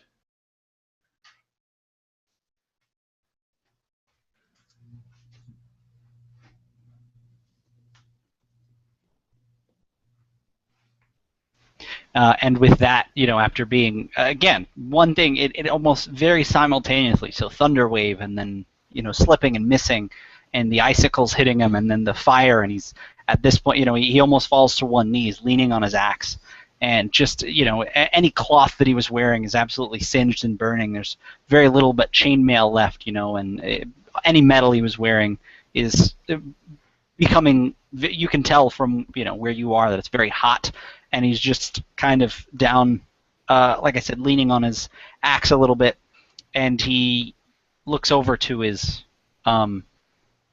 companions, and he sees that everybody is in a similar situation, with their own things to deal with, and he sort of picks himself back up, and he gets his axe, and closes his eyes for a moment and says a small prayer to his god.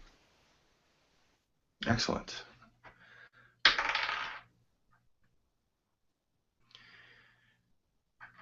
You feel this feeling in your stomach.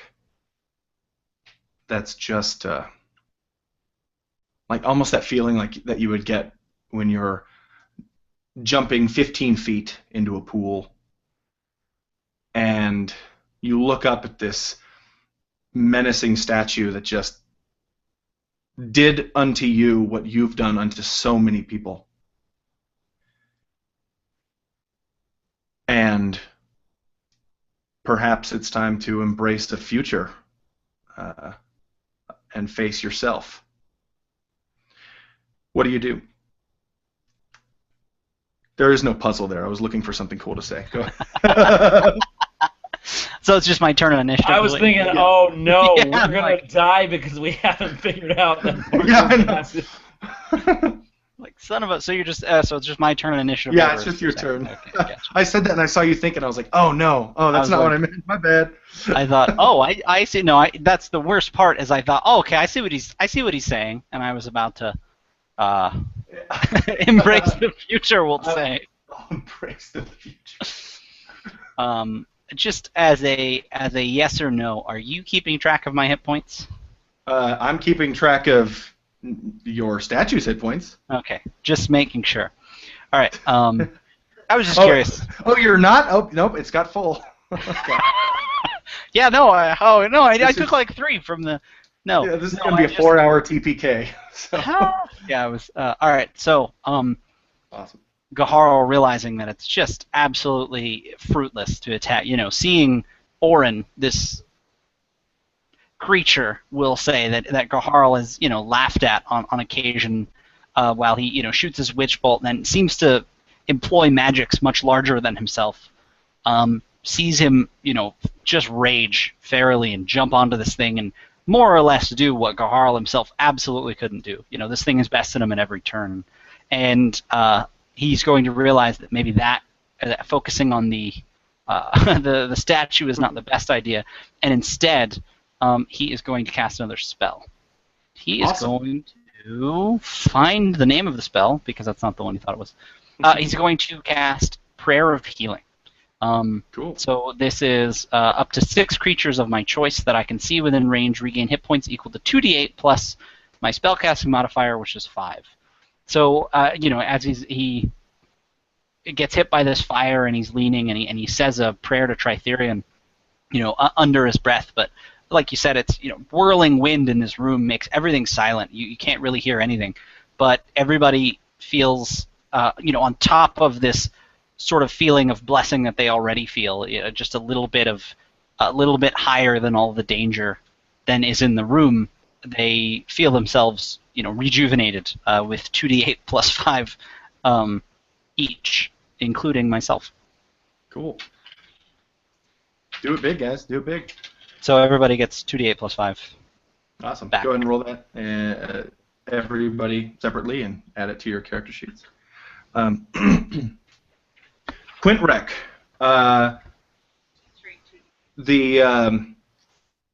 We'll say the magic is beginning to enter back into the statue, but it's still unable to move.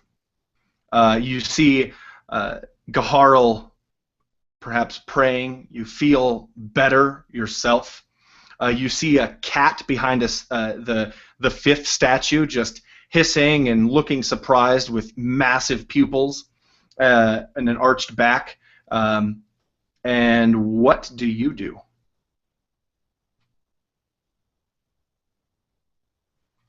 You muted? Wait, who? Sorry? Quint Rec. Did he get kicked? Yeah, I think he's frozen. Oh, no. Oh no. Okay, so we'll skip him just for now, and we'll come back to him.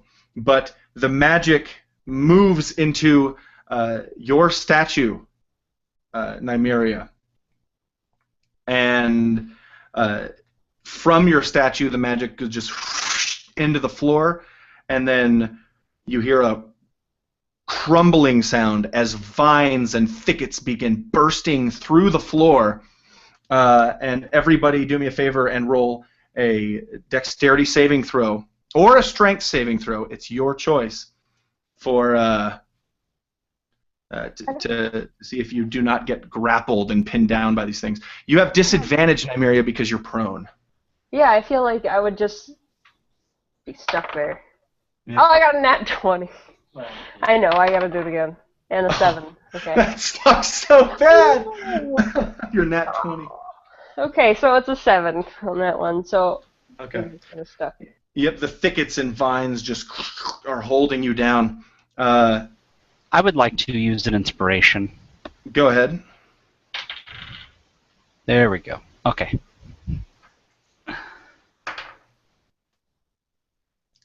Okay. The same thing actually is for your statue, Nymeria. We'll see.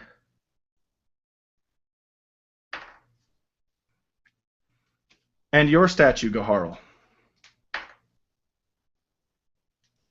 And Quintrex's statue, because it was still, it's just becoming engulfed with vines and thickets. So, Gaharl, okay, you got a 21, excellent. So you just, I don't know, slice your way out of this stuff, or pull your legs out, no problem.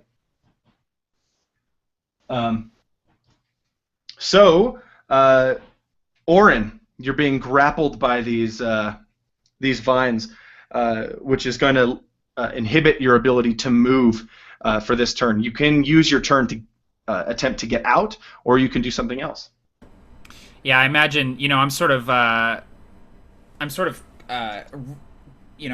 statue is crumbling around me, and the vines start snaking up the crumbling statue, wrapping around my legs, wrapping around my arms, and I'm still sort of in this feral, animalistic mode, and I'm like grabbing the vines and like biting them off and like trying to tear at them, but they're wrapping around me, and I'm pinned where I am, and I see that my statue has pretty much been destroyed underneath me, and I look around, and I see my friends sort of in trouble, and I'm gonna go ahead and I'm gonna cast Blink. Cool. That's awesome. So what Blink does is it's not something that I can control. Basically, what happens is I think it's at the end of each of my turns. At the end of each of my turns, for the duration of the spell, which it lasts a minute, on a roll of 11 or higher on a d20, I vanish from the current plane of existence and appear in the ethereal plane. And then at the start of my next turn, I can appear back in the material plane where I want. So I'm basically just fading in and out of existence for a minute. Okay. So that's a 14 on the d20. So you see Orin just like a cloud of purple smoke, and he's gone. Awesome. And like the vines that were wrapped around him sort of fall. Yeah, fall and kind of like collapse in on each other, clenching each other, and just strangling themselves. Now, do you appear next turn? Yeah. So basically, on my next turn, I'll come back in a place of my choosing, within 10 feet of where I vanished from. Okay, very cool. Yep. Nymeria, you're just entangled in these vines. What do you want to do? I'm going to cast my Flame Blade. And doing that, I managed to just kind of reach into a belt pocket and just bring out this leaf, and pretty much it burns and crackles and suddenly grows into this giant blade, and I use that to just kind of, burn all this stuff around me so I can finally get up. Very cool. Awesome idea. Is there anything you have to roll, or? No. Okay, cool. The same size as my scimitar. Okay, cool. So you basically just burn this surrounding stuff and stand up. Yeah. Okay, awesome. It looks like the vines are clenching down on your statue and pulling it further in. You begin to hear the sound of marble breaking, which is good. Gaharl, Your statue is the same. It's being drawn down by these vines and thickets. And it will attempt to break free, and it will fail to do so.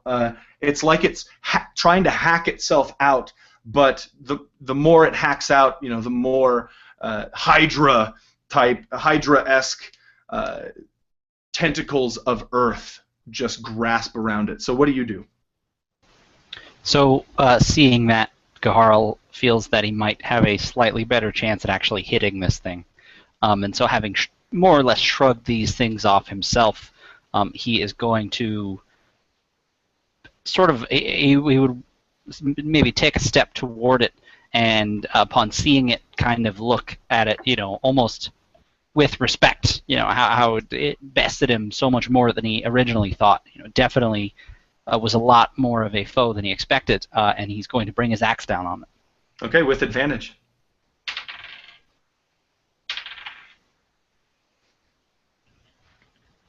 So that is a 21 to hit. And you do so? So he finally hits. He brings this axe down, and he will do 1 million damage. Oh, that's different. 5 damage to this thing. 5 damage. 1 second. The vines are pulling it down, and you hear the sound of stone breaking. I forgot to roll the damage of the vines. But that, combined with your axe, will just barely be enough. So tell me how your statue ends. So, like I said, Gaharl standing there, almost losing respect for this thing after all it had done to be taken down by vines that he himself so easily shrugged off. He takes his axe, and realizing that this thing has very little defenses, knowing that potentially this is going to be very much a felling blow from what he knows of battle, he takes his axe, and this thing's lying prone, sort of right under these vines, being taken down. Yeah, that's more kneeling. So it's sort of fighting. It's not paying any attention to Gaharl. It's fighting against these vines, and sees him, and in a moment stops, and Gaharl just looks at his statue, and he comes down in the same spot that the other. That the statue originally came down on him, that area between the neck and the shoulder, and he just comes down and separates to sort of the, around the middle of the chest, sort of the solar plexus, just separates this this marble. You hear a really interesting sound as this magical sword comes down and cleaves this thing nearly in two, not quite making it all the way through, but the sound of the this like ceramic sort of stone, this weird animated statue on the metal of his axe rings throughout the room as Gaharl silently just smashes through this thing. Awesome. And the axe finds itself halfway into the statue like you described, and then once it's stuck like and finds its resting place, the statue just obliterates itself into dust, and you hear the clanging of steel as the breastplate falls to the floor. Quintrek, go ahead and we'll give you 2 actions here since you're back.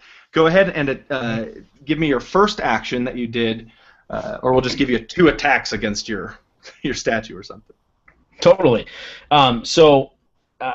The first thing I would do is probably sort of break this icicle off the wall that I've worked so hard to get to. And then what I would certainly do is I'm not trying to kill this statue with the icicle. What I'm trying to do is separate the hand that's holding the weapon from the statue. So I'm trying to use this like a spike, like a wedge, and then like hammer it in with my, my fist of, harp brass knuckles, just trying to cut off sword hand. Awesome. Roll for it. All right, let's see what happens here. Very cool. Okay, I'm feeling inspired. Yes, you are. Absolutely, you are. I am certainly rolling that hot 4.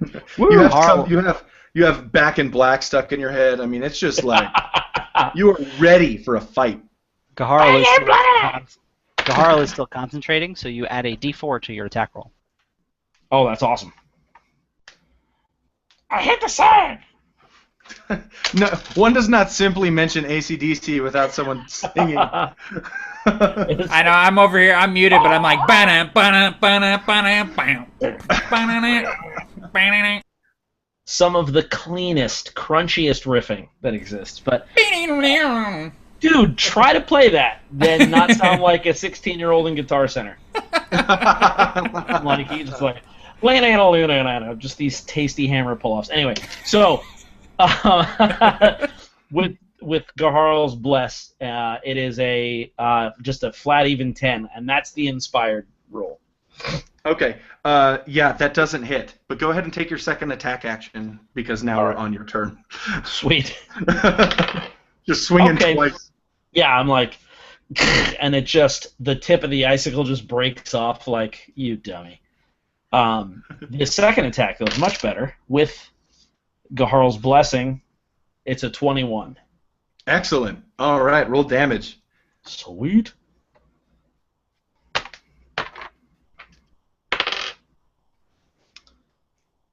Okay, not bad. 6 damage. Okay. Wait. Are you counting it? What are you counting it as? Because I was counting it as a piercing weapon. Like I have a piercing, like a reskinned rapier. But what are you counting it as? Wait. Are you talking about the icicle? The big fat icicle. No, that's a bludgeoning weapon. So. Oh, okay. Gotcha. So, what damage do you want me to do for that? Well, I want you to roll a d6 plus your strength modifier, but I want you to double it because of the bludgeoning aspect of this weapon. Perfect.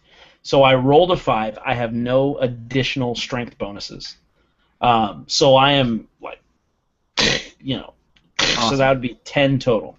Great, and the vines are sucking, like pulling this one down also, and Awesome. You see the hand of the statue just snap off, and the blade, this beautiful weapon, just disappears into thin air, and then the statue kind of falls back, and as the back of the statue hits the floor, it just into dust along the floor, and as with the others, they're rocking back and forth slightly, is a breastplate.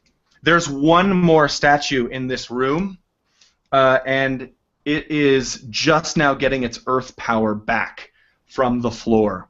So, Orin, who's now gone from the room, what do you do?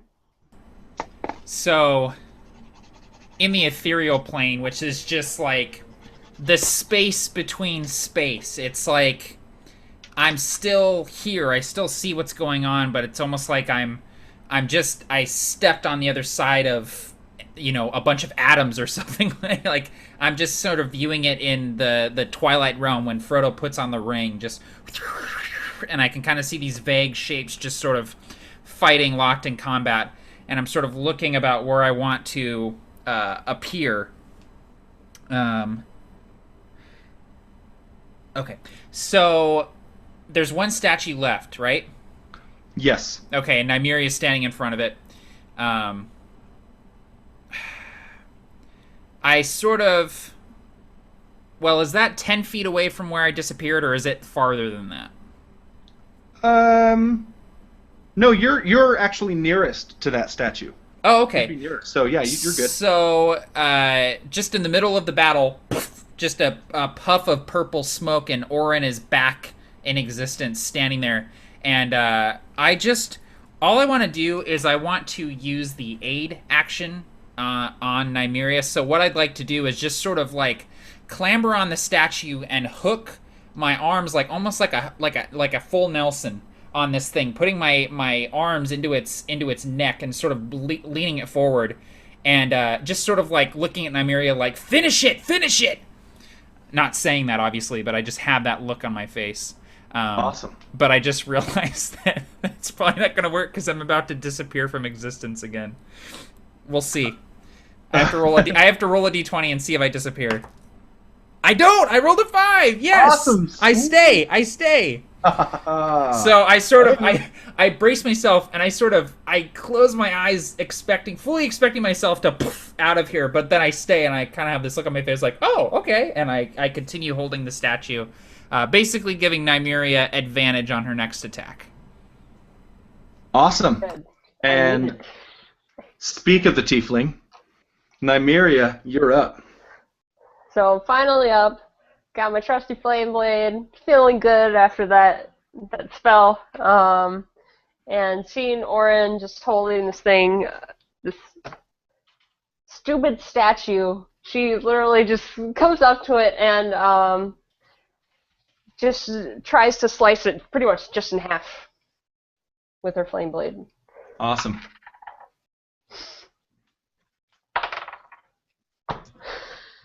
I best. Okay, thank God. So my best one was a 9, and with the D4, that's still a 13. Oh. Oh, well, that's just. Yep, I got a 1. I don't know where that one went. Okay, I'm gonna use my inspiration. Come on. Okay, yeah, do it. 8. Good God. Oh my goodness. D4 is a 3. That's still not 14. That's what I need. It's my armor class. Yeah. Describe. I mean, why is this happening? Is it the vines? Is it like what's going on in Nymeria's world?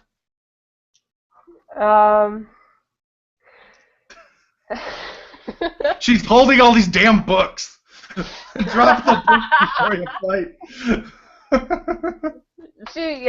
She's bogged down by books and all this unnecessary things. Oh, you know what? Actually, you're just not feeling good.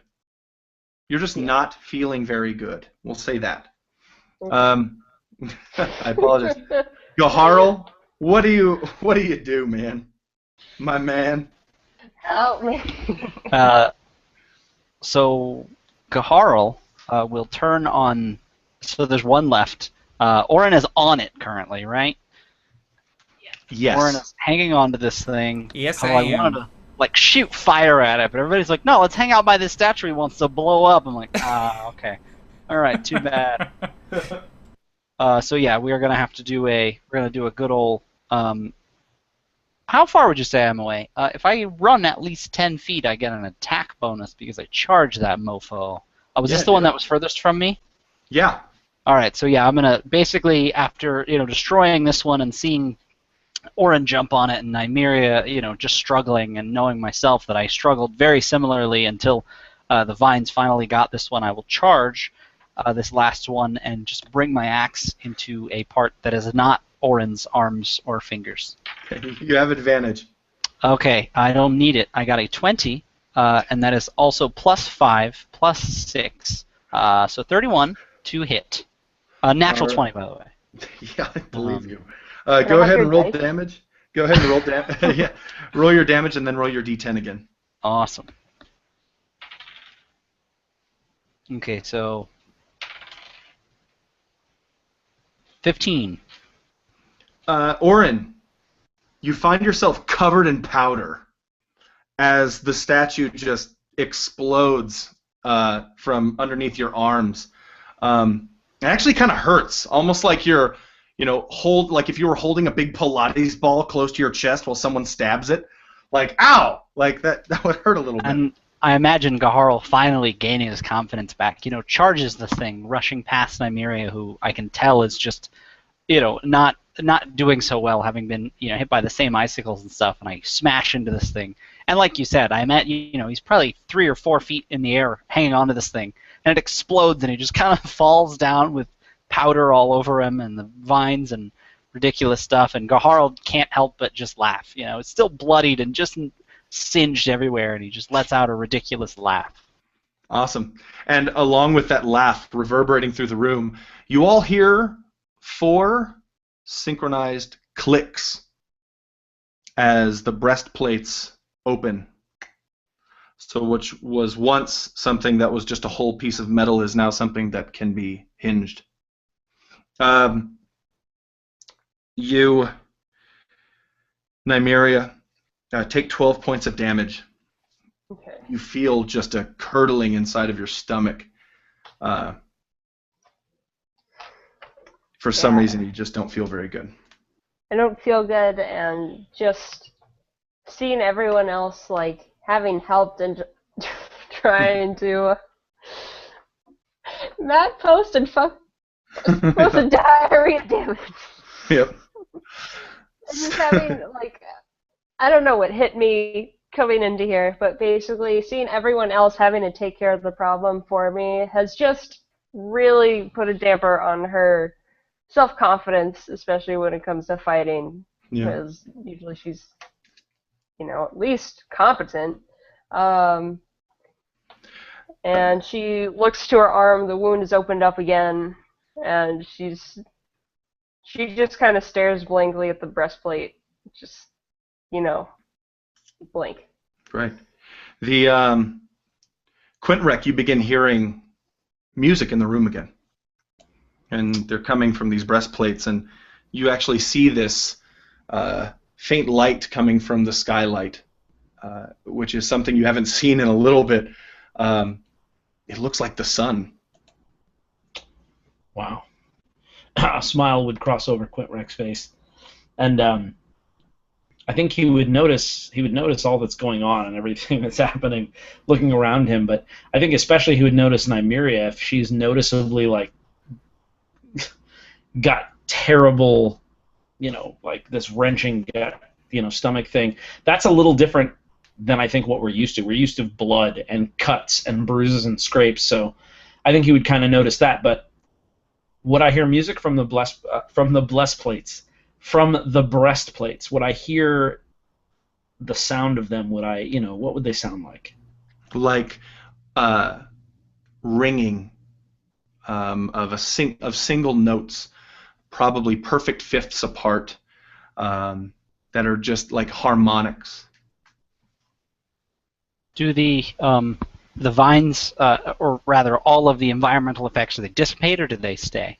Like specifically the vines. Not only do they disintegrate, but they disappear completely, almost like the last two rooms changed and disappeared, as if they are magic, yet hallucinations, albeit powerful, not hallucinations, excuse me. The word I'm looking for is images that aren't actually there. Illusions. That's Mirages? Mirages? No, illusions, yep. So with that happening, Gaharl would again see this purple symbol, and he would take a step toward it, and still, blood just dripping from him, would say the word imminence, not time, imminence. And he would see on his companions' faces, almost especially Quintrek, he would see a look of confusion and potentially a look like I just said, that it was a fairy tale. I would say, like I said, something like unicorns, but unicorns exist. But the idea is it's almost as though I mentioned the rod of 7 parts again, and Quint kind of looks at me like, "What are you, dumb?" Funny enough, this particular thing, you see that Quint perks up, and he kind of looks at you like you just said something that he wouldn't have expected anyone else to know about. He didn't recognize the symbol per se, but when you said that word, it was like, and he would look at Gaharl and he'd say, "You mean that old stuff, different than magic, something a little more feral, like fate, like everything." And my Gaharl would begin remembering stories, just things people said. He, after the Shards of Cartilay formed, after his clan was more or less disbanded, being too large, he did a lot of exploring, and he came across different books and other things that mention it. But again, to him, they mention them like fairy tales. And so, in response to what you said, he would say something like, "Yeah, like the oldest, like like the sky, like the ground, like the wind, like what? And he absolutely couldn't find a way to describe what you're saying. He agrees, like, yes, the oldest, but almost like there's just not another word but imminence to describe it. Are you saying that this symbol here on the floor, this is part of Maker magic? This is real magic, not this rod, not this, I'm starting to see the pieces, the patches, the interwoven layers, but that I believe in more than hoodoo. That's the real stuff. It's the unknown. It's you can't hold it in your hand and shoot it in a ray of frost or some sort of bolt. It's untamable. That, I believe. And as you're sort of referencing Orin's magic, he poofs and disappears for a second and then reappears next to the breastplate that dropped off of his statue. And I use an action to dismiss Blink so I don't cease to exist anymore. And Pebble comes trotting over and clambers up to sit on Orin's shoulder. And Pebble says, "You're all not making sense, but if what you say is true, and that's what that statue represents, that was the only statue that wasn't wearing a breastplate. It appears that someone else may have been here before us and may have taken it. Maybe Now what does that mean?" And when you say zero, Nymeria, Pebble kind of looks at you and says, "Yes, maybe. I have my suspicions that that's who wrote that message." And at this point, Orin would reach down and grab the breastplate off the ground and hold it up to look at it.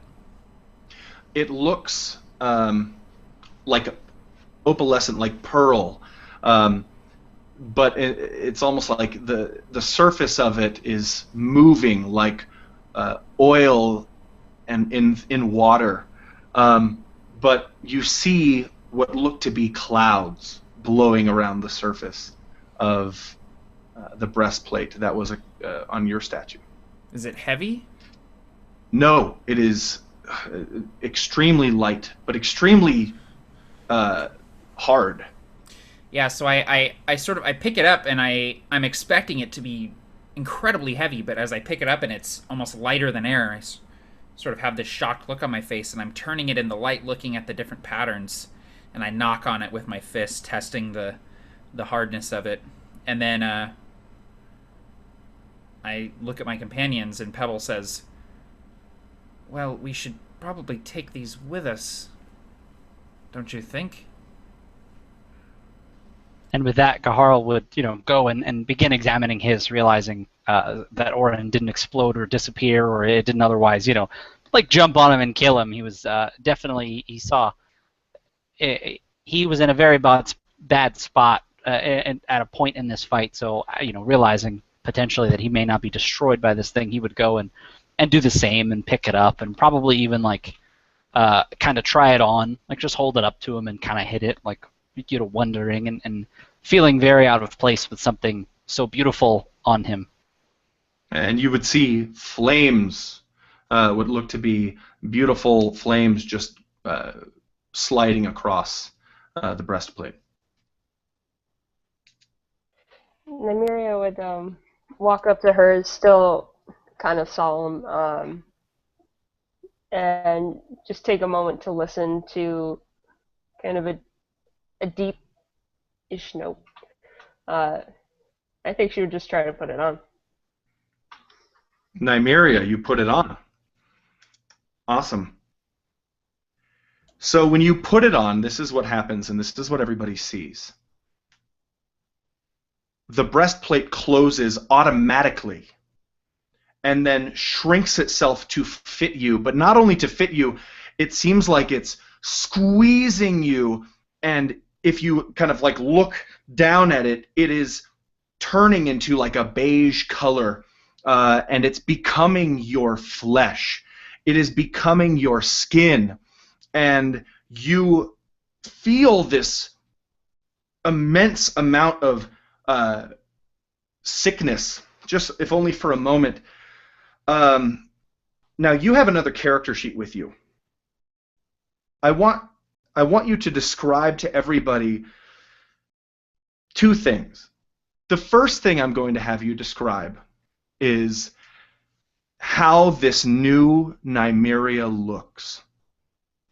The second thing I'm going to have you describe is what the large wings that sprout out of your back look like.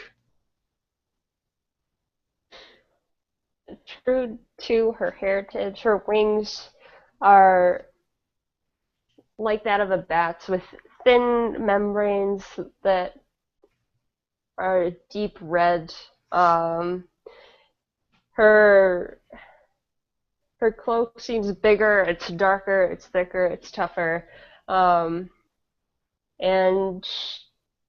her staff, as if from use, once she collects it, the spider turns from this greenish appearance to black, and the top of the staff seems almost charred from having so many uses having gone through it.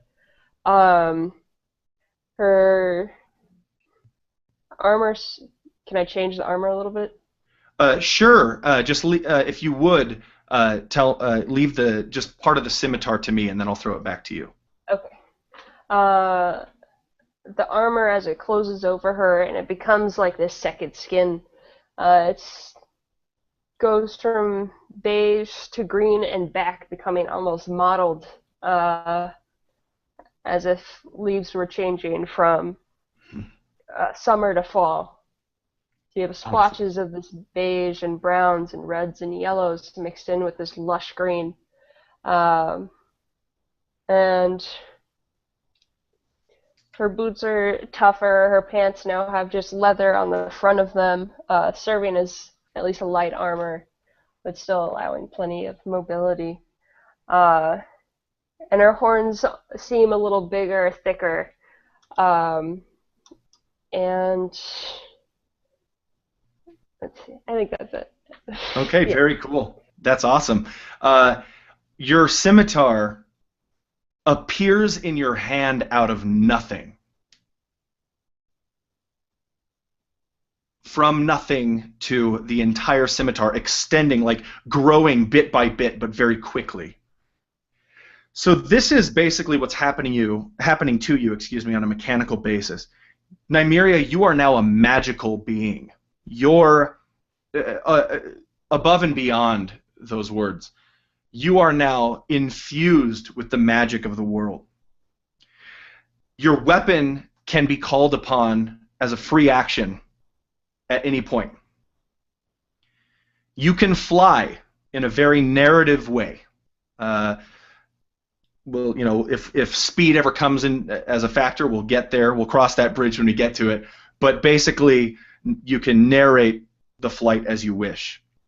And as you vomit up this blackness on the floor, you hearken back, your memory harkens back to when you were at the ruins of Marthor, and Gaharl looked to Quintrek while Quintrek was examining the city that had been burned down by its own people because of the disease of necromancy.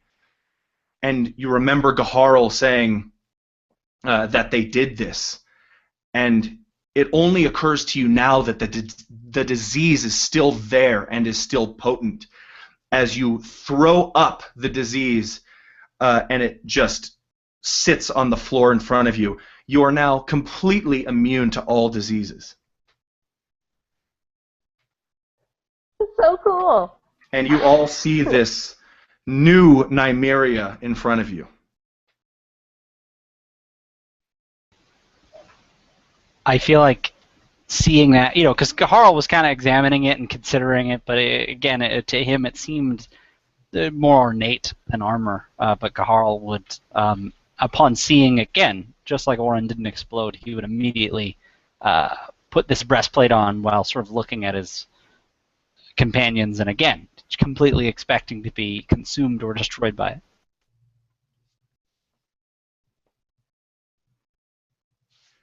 I don't know if you cut out for other people. You cut out for me. Did you say you put it on or just examined it? He puts it on. Okay, I'm sorry.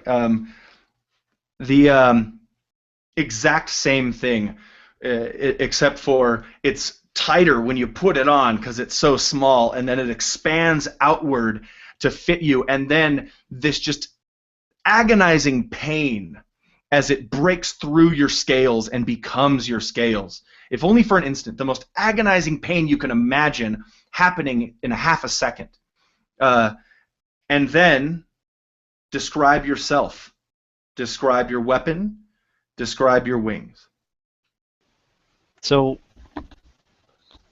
coming out, he feels this agonizing pain, and these wings sort of burst from his back, and they are absolutely dragon wings. They've got hooks on them, and they're scaled just like him, bronze dragon. And being very surprised himself, but almost gaining with this, becoming this being, he gains the realization that this is normal. It's almost as though he's had these wings his entire life, and that all dragonborn have wings. That's how it feels, is that it's what's supposed to happen. And his weapon, it looks more pristine and sharper than it ever has. He can tell that it's seen some use, and it's so much more ornate. But there's just there's this grime of blood, of demon blood, and of just blood of creatures and orcs in different colors, almost caked into it. It almost looks like marble. Aside from the blades on either side that are completely just the sharpest point that you've ever seen. And he hefts it and feels his wings, and just, again, almost like a bless. He's been blessed before, and he's felt that very small feeling, being lifted by the gods, only slightly. And this, he feels like the one that would do the blessing. Awesome. Awesome, awesome. Same thing for you with your weapon also. You can draw upon it at will, and it quickly materializes in your hand. Anybody else? Who's next? So, Orin, seeing this happen, would look down at the breastplate and at first sort of shy away from it, but then Pebble kind of looks at him and says, "Go on then. You're meant for it, just like the others are." And Orin straps it on. Same thing. Describe to me Orin. So I sort of double over as this thing tightens painfully and becomes a part of me, doubling over, supporting myself on my fists. And as I do so, as I'm sort of hunched over, antlers and wings sprout from me. The antlers kind of coming out of my forehead like slow motion lightning, like forking out of my head. And that same purple aura that Orin always seems to try to contain is just sort of bleeding out of me. My eyes look like they're on fire with this purple flame. And the wings that sprout from my back are sort of like an owl's wings, very similar to Pebble's wings if he were still an owl and also big. These wings just sort of unfurl behind me. And I stand, and the purple light sort of starts to fade. But, I mean, the best way to describe it, it's cheesy, but it's like Super Saiyan Orin. Like, his hair is just kind of standing on end with this energy, and he just seems to be radiating an energy. Like, the little rocks and pebbles on the ground are sort of floating along, like, near him from this just energy that is escaping from him. And he picks up his wand that he had dropped on the ground, and I'm assuming his wand changes much like the other's weapons. You can pick one weapon that will do that for you. Okay, so yeah, I'll say his wand just sort of elongates, becomes even more gnarled. Maybe it has a couple of other branches that come forking off of it, and just growing more sort of impressive looking and sort of has the same purple light to it as Orin does. Phenomenal. Describe your wings one more time for me. They're like an owl's wings, big, great, feathery wings. Very cool. Okay. So with Quint seeing all this, you know, for him there's this internal struggle with what is considered magic, what is real magic, and you know, this is a lot for him, but there's something kind of bubbling and brewing, and he sort of looks around and he looks at the three of you, and there is no way to deny it anymore. It is absolute proof. It's evidence. There's nothing else that this can be described as other than magical. And so Quint sort of starts, you know, kind of talking to himself and nervously but happily, and you know, I've never wanted to admit there was magic, because if there was magic, then it meant that what my mother was, what they said, all the tales were true. And I didn't want that.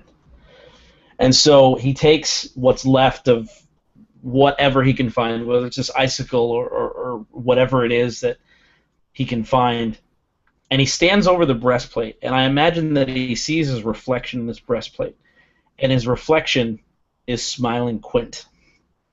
Just that, well, and you know, he pulls up his sleeve, and he just begins to sort of kind of cut this sort of insignia into his forearm, and you see that just he's cut it in such a way so that great dollops of blood are just trickling just right onto the breastplate.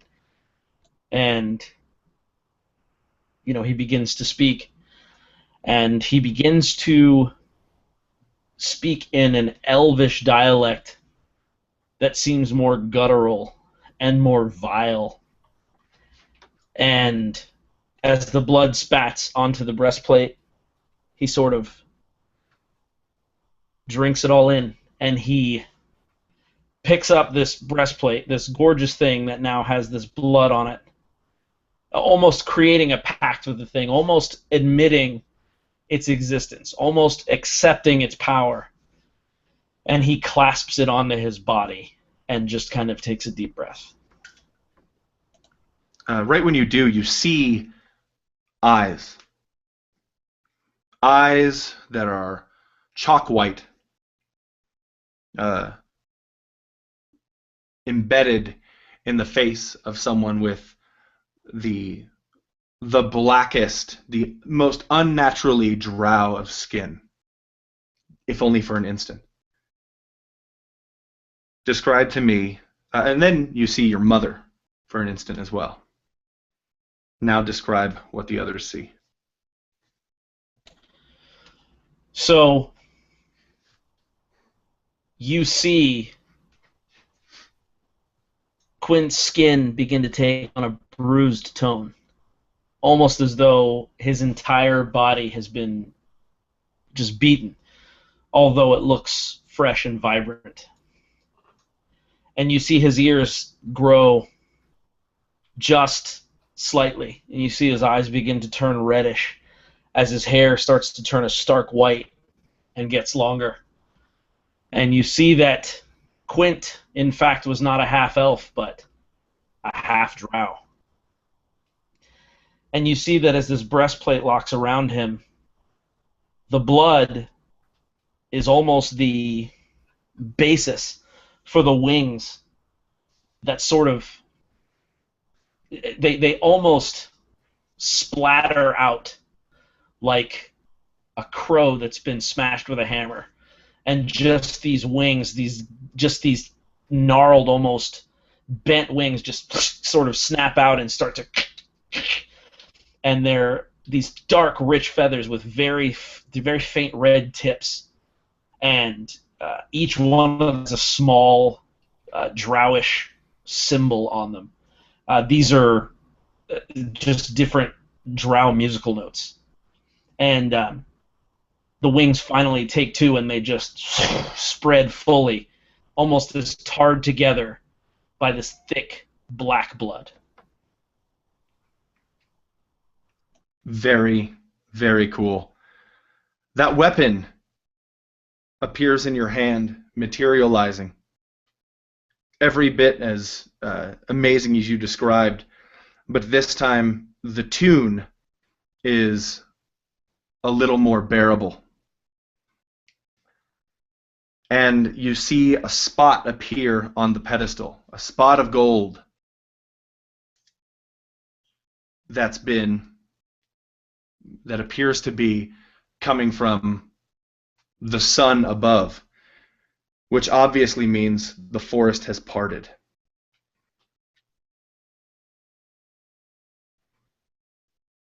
What do you do? Kaharl's mouth hangs open like my own. Awesome. Nymeria just kind of looks at him for a moment, also shocked, and couldn't help but like smile a little bit. Knew there was something different about you. I forgot he wasn't fully human, and she looks at everyone else like, totally confused.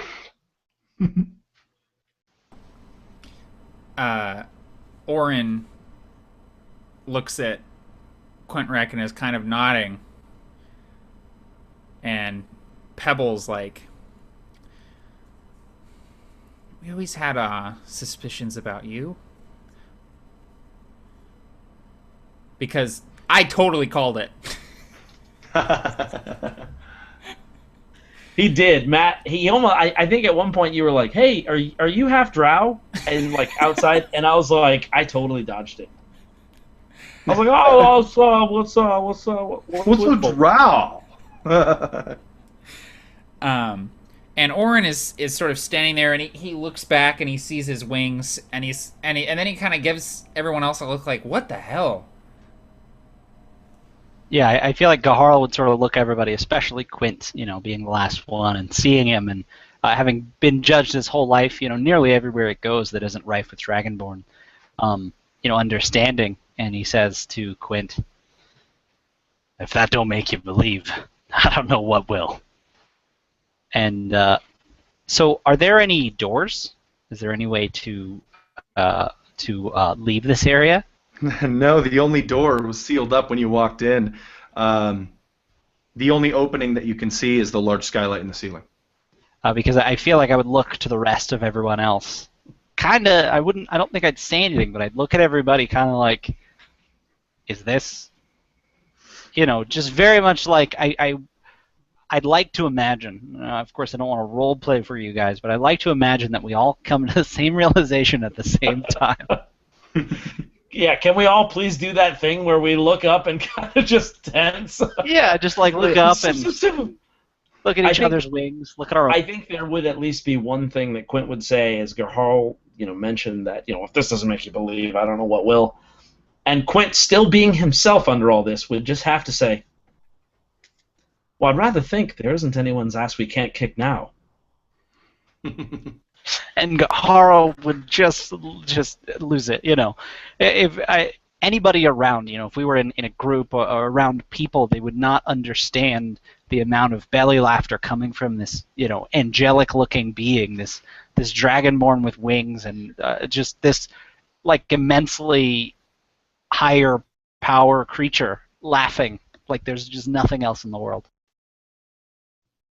And as everyone's laughing, Orin is kind of sitting there smiling, and his smile kind of fades, and Pebble says, well, except for whoever took the 5th breastplate. Kind of like being the buzzkill of the room. Well, there's 4 of us, 1 of him. Nymeria is definitely feeling better now that she's got that crap out of her system. Yes, 4 of us, and 1 of him, and he chose first. And we got the leftovers.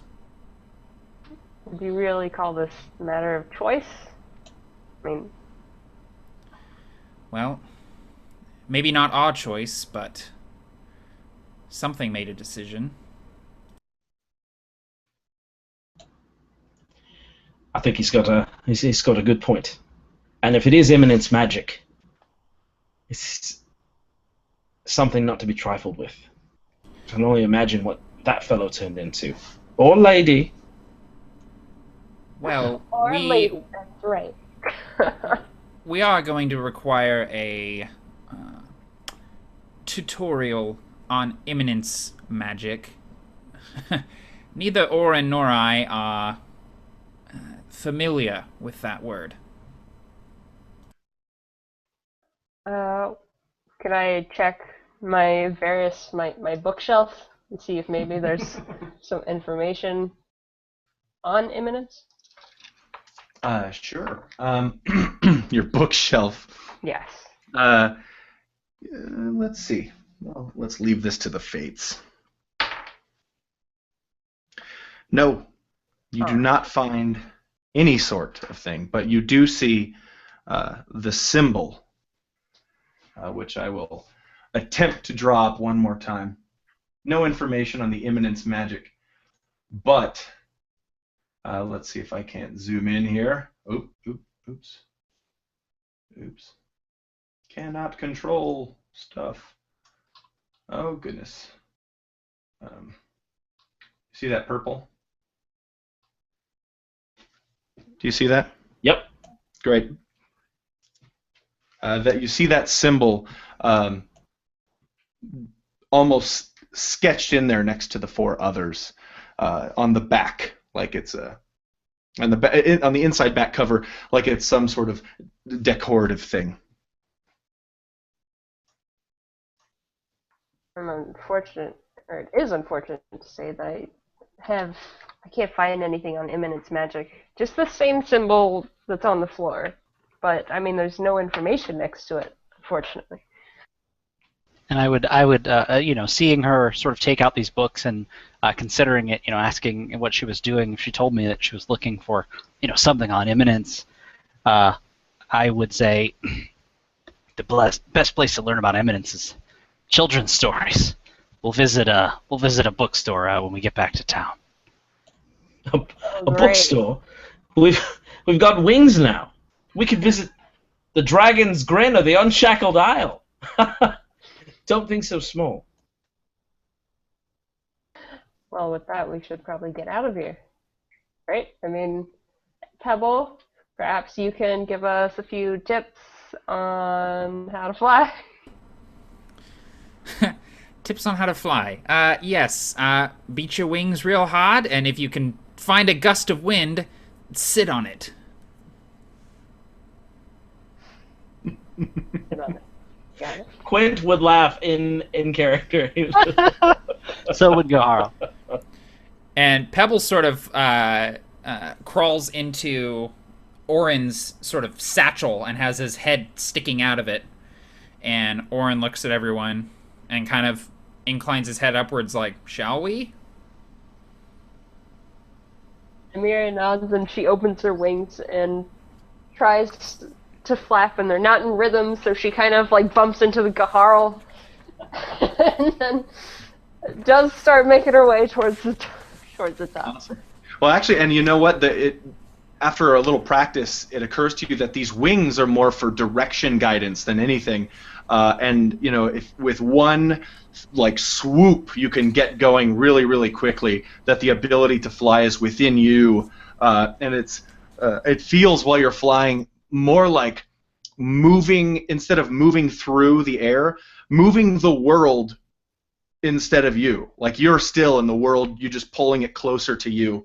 It's a very, very interesting sensation. So Nymeria goes up the skylight first. Who's next? I would immediately follow. In the same way, I would, having heard stories of the way dragons fly and other things, I would expect it to take some great effort. And just like you said, upon trying, it immediately just comes naturally. Just immediately it is so easy, and exactly like you said, it almost feels as though I will the world to move beneath me, and the skylight moves around me rather than me flying through the skylight. Excellent. Who's next after Gaharl?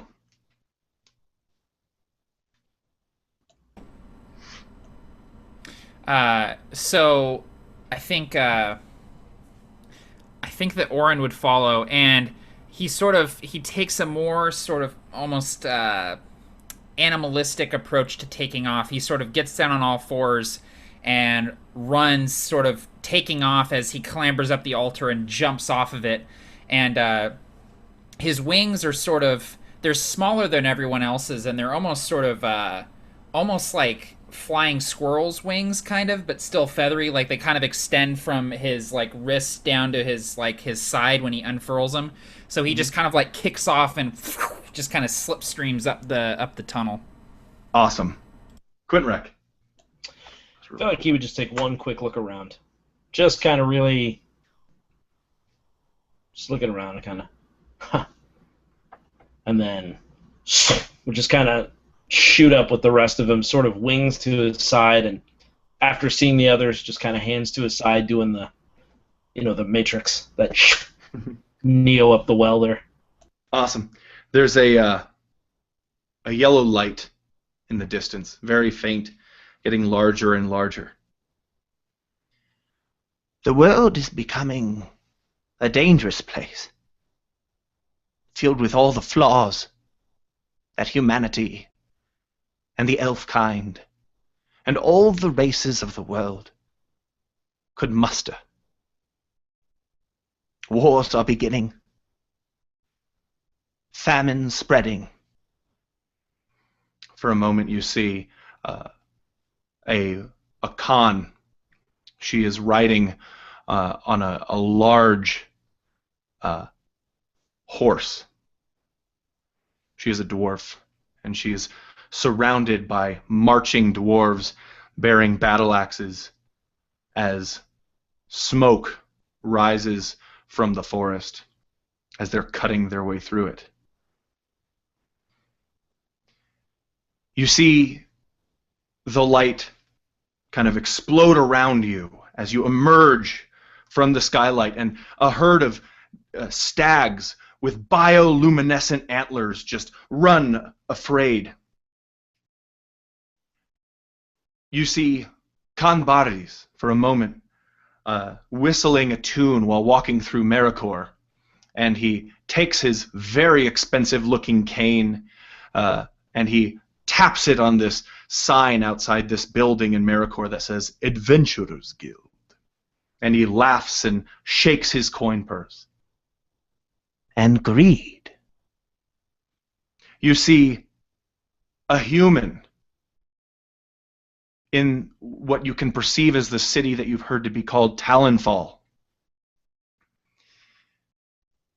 paying off a large crate for another large crate. The one he receives is filled with money. The one he gives off is filled with strange weapons. He smiles, takes a draw of a stogie, and turns to another dwarven Khan who's lazily sitting on a chase lounger.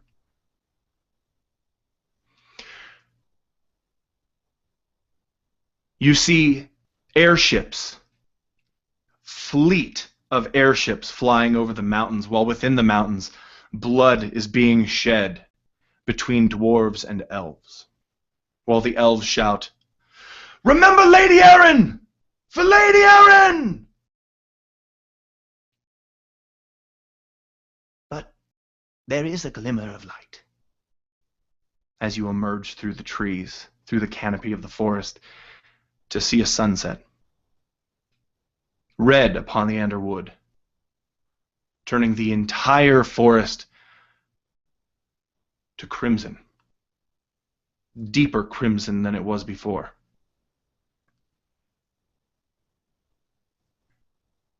Because now,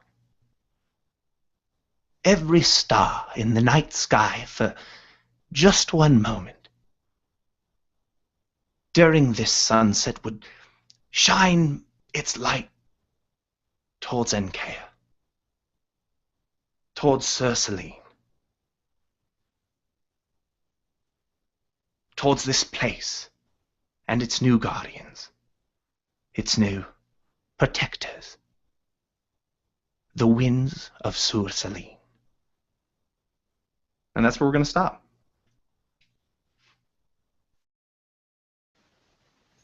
That was awesome. That was so good, Barker. You just DM'd the hot fire out of that mother monkey. That was fantastic. I'm inclined to agree with Tim. Every word he said, I agree with it. Oh, what? No, dude, that was awesome. Sorry, Nymeria, for the combat. It just felt so bad. But, I don't know what was going on. I had the cat distracting me for a long time, and then she finally went away, and then just kept being bad. yeah, I'm talking about the rolls. I mean, that was just awful. But yeah, thanks very much, guys. I've been excited about this game more than any other game. So yeah, thanks for playing. Absolutely. Yeah, man. I did have a similar experience in combat, as I got down to 3 hit points at one time. But it was down to 4. Hey-o. Which experience was that? Which encounter? When you got down to 3 or 4 hit points? Yeah. I'd just like to point out that I took an invocation that allows me to levitate at will, thinking it would be super badass if I could fly whenever I wanted to, and then I was like, oh, well. I saw that in the chat that you sent to us, and I was like, oh crap. Dude, No, switch it. You can switch that out. Oh, if you're sure, I don't mind being able to levitate whenever I want, because it's a little bit different than flying, but Go ahead. You know what? Go ahead. All right. I think you should keep it. yeah. The reason I think you should keep it is, you can levitate narratively right now, but let's say hypothetically, just far in the future, you couldn't fly. Yeah, that's what I'm thinking is, this isn't this sort of... The breastplates were sitting there because someone took it off. Like, eventually we're going to have to take these things off, so... That's you, buddy. It seems... Quint in just a breastplate. Nice. Dude, it would just be totally naked because the breastplate is a part of you, so you're just swinging free. So this was a short session, just under 3 hours. Yeah. But I think it's a good stopping point. I think it'd be cool to take a 5-minute break, and then come back for Q&A if anyone's interested. If not, no worries. Sounds good. Yeah, I think I can do that. Let me check. Absolutely. My wife's home. She ate some dinner. Okay, well I'll be back in 5 minutes anyway, and we'll decide then. Okay, Cool. sounds good, man. All right. See everybody soon.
Ooh, I'm the first one back. I'm gonna open up the Q&A app. Cool, there's just a few things.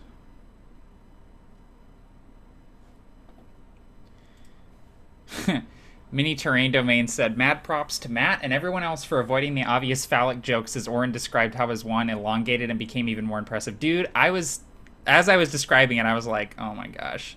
Someone's going to say something about how it sounds like I'm describing a wiener, but no one said anything. I was thinking it.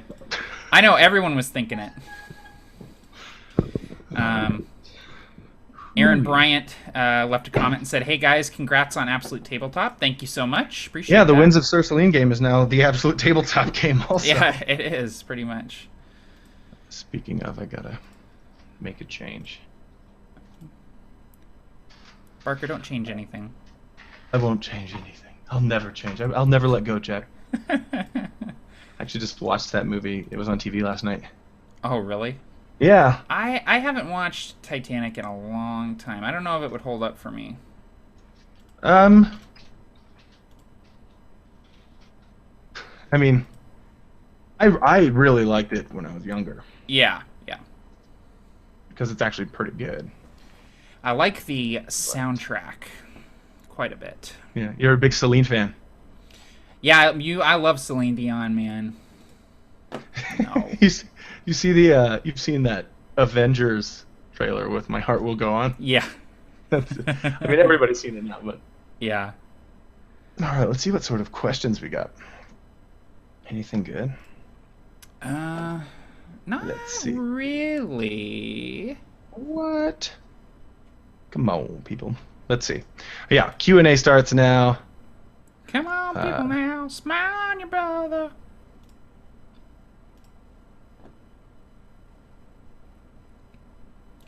I accidentally opened the Q&A version of the video, and it started playing like it does.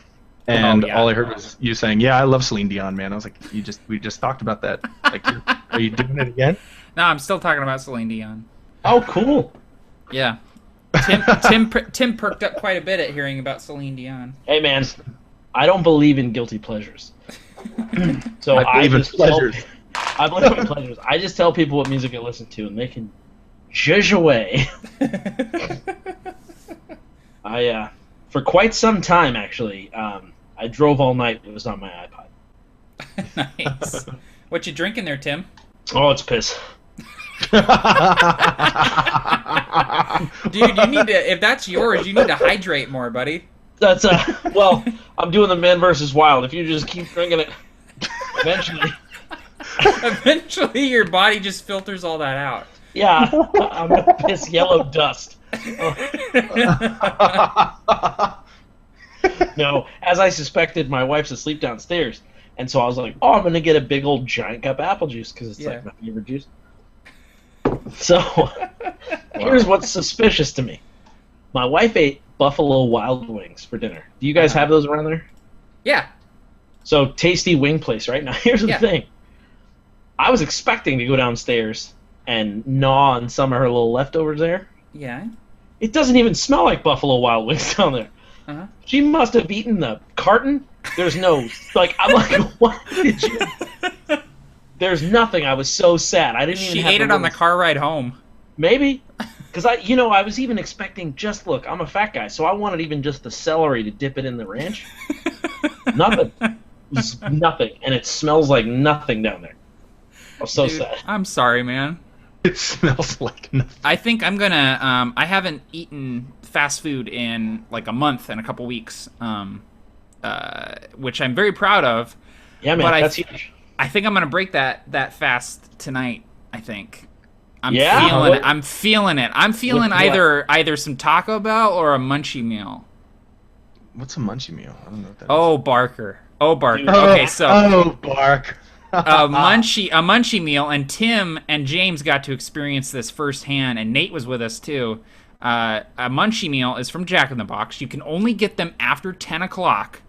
And basically what it is you get an entree, and it's usually something crazy like a burger with the bun is made out of grilled cheese, or like chicken nuggets with cheese sauce and bacon on them, and then you get halvesy fries, so it's half curly fries, half regular fries, and 2 tacos and a drink for like $5. Holy snap! Holy snap! We all got munchie meals when you guys were in Seattle the night before you got back from Canada, Barker. Of course, like, you would not. Wait Tim rolled into the airport at like 1 a.m. and I was like, "We're going to Jack in the Box." Having a munchie meal.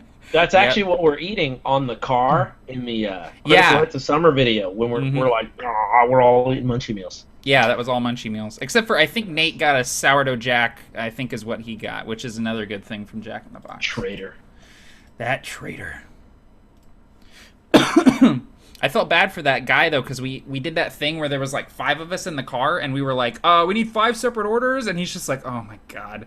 So we had to like do like, here's the first order, here's the second order, and then we had to pay this guy 5 separate times, because we didn't want to be like, one of us buy $100 worth of Jack in the Box, so we split it up. But it was so good. It was. I want to go back to that Bartell Drugs parking lot. Let's go. 1 a.m. on a Sunday. New generation, baby. New generation, man. Carol says that she says, "Oh gosh, I watch fewer movies than Barker," which is really I'm impressed.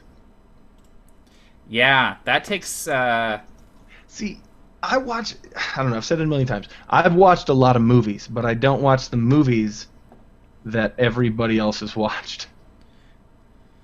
Yeah, that's like you do watch a lot of movies, Barker, and like you're pretty aware and up on like popular culture, but it's like there's certain benchmark movies, like landmark movies that you haven't seen. Like it's like, I've never seen Predator, I've never seen Terminator 2, I've never seen like The Labyrinth, and we're just like, huh?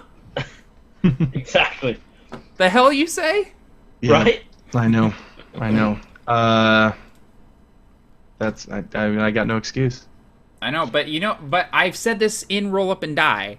I am envious of you because you get to experience all these awesome movies for the first time as an adult, and these are movies that I don't remember seeing for the first time. Like they've just always been in my life, and I want to go back and like watch Predator for the first time and just be like, these guys are dying so much.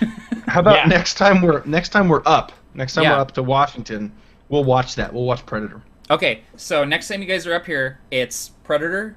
We're playing Dread. Yep. We're playing Diplomacy. Yeah. Oh god, yeah. Oh my god, you got to see this board. Oh my gosh, Heather is. I'm super excited about it. And, oh my god, anyway, it's just in the past 2 hours. It's. Oh my god. Anyway, you walk out there and she's like has 3D terrain somehow carved into it. You're just like, what the. It's holographic. Yeah. Oh, wow. That's good wood carving. Well, that's good wood burning, baby. Oh, there's a good question in here from MTD in the Q&A app. He says, pulling back the curtain for a moment, how much improv is being fed back and forth through the chat? Honestly, the chat is mostly us trying to make each other laugh. Like we just say just ridiculous things. Most of the improv is happening through us. It's very rare that we'll say, "Hey, is it cool if I say this?" or "Is it cool if I do this?" It's mostly dick jokes. Yeah. Most people would be sad and disappointed if they saw the chat. They could see the chat in the chat. Yeah. Dude, I mean, almost like tear-jerking moments going on, and James is like, "Your grandma's so stupid." When they were flying up the skylight, Matt wrote, like an action quote, "Rage Against the Machine" starts playing. Like I know. It's because Tim said something. It was Tim said something about the Matrix, and so I was picturing that scene at the end of the Matrix when Neo steps out of the phone booth and hangs it up and it goes, and then he just flies away. Yeah, one of the main things is it's rarely story stuff in that case. In some cases, we just bring it all back up because if something happened a few sessions ago, we'll totally call back to it or something like that. The main thing is usually Barker totally goes with that. Mm-hmm. So I will say it seems like we all know what each other's talking about, but we just roll with it. We just pick it up and run with it. That's the main thing. Yeah. The one thing I really said in the chat this time is I told James to roll to see if he knew what the imminence symbol was. Yeah. And I wasn't clear that he succeeded on that roll. So I typed what it was in the chat instead of telling him what it was, and then during the combat I was like, hey, just a reminder, you know what that is, Right. because it'd be a cool thing if you wanted to bring it up. So Yeah, absolutely. that's the extent of, honestly. So Yeah, Yeah, a lot of the improv stuff is just live. Yeah. so if we you know those like maps, those word clouds, Yeah. where like the larger the word, the more you've used it in like an essay or whatever selection of text. Yeah. Right. I want to word cloud the chat, and I want to see how big the word bitch is. It'd be huge, as would be diarrhea, grandma. Diarrhea would have a spot. Oh yeah, and then Dayum, D-A-Y-U-M. Yeah. Damn. Also, hashtag dis bitch would be be Yep. up there quite a bit. Dinosaur lasagna. Dinosaur lasagna. Would be in there. That's a great example. That was in the chat. Like I was just Yeah. like, Darl got knocked around like a dinosaur lasagna. During this that was- combat where we're That was the greatest example of it getting me, but also last session when I started, we never explained this, but when I start cracking up, when it's like the first time I talk in the session, and Barker says, what does Orin look like? And James typed like a brick shit house into the chat, and it got me so good. And Here's the worst part, Matt. I couldn't get it together. I got that saying backwards. Tim actually corrected me. I said I think I said a shit brick house. Yes. See, That's I why read it got it. I read it as a brick shit house, so That's I don't what even it- know. And I was I like, just remember- do you mean oh. a brick?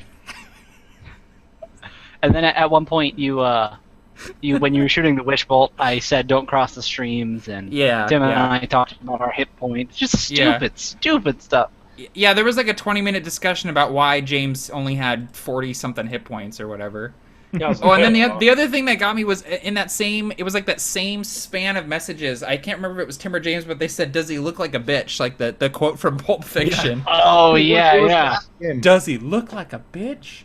Oh my Yeah, god, anyway. what scene was that? It was That's the thing. I think that was the very first one that really got him. Yeah. Is it the last session, first scene Yeah. of last session? Yeah. You did the intro, Barker, Yeah. and you said, "So what does he look like?" Yeah. And I said, "Does he look like a Does bitch?" he And he just look like a bitch? just lost it. And if you Just watch that's the video, I'm describing a rock, and you see me, I almost lose it again. No, face you- goes. lost it. No, I did lose it, but then I got it together and I started describing stuff, and I'm looking at the rock and I stop talking and I go.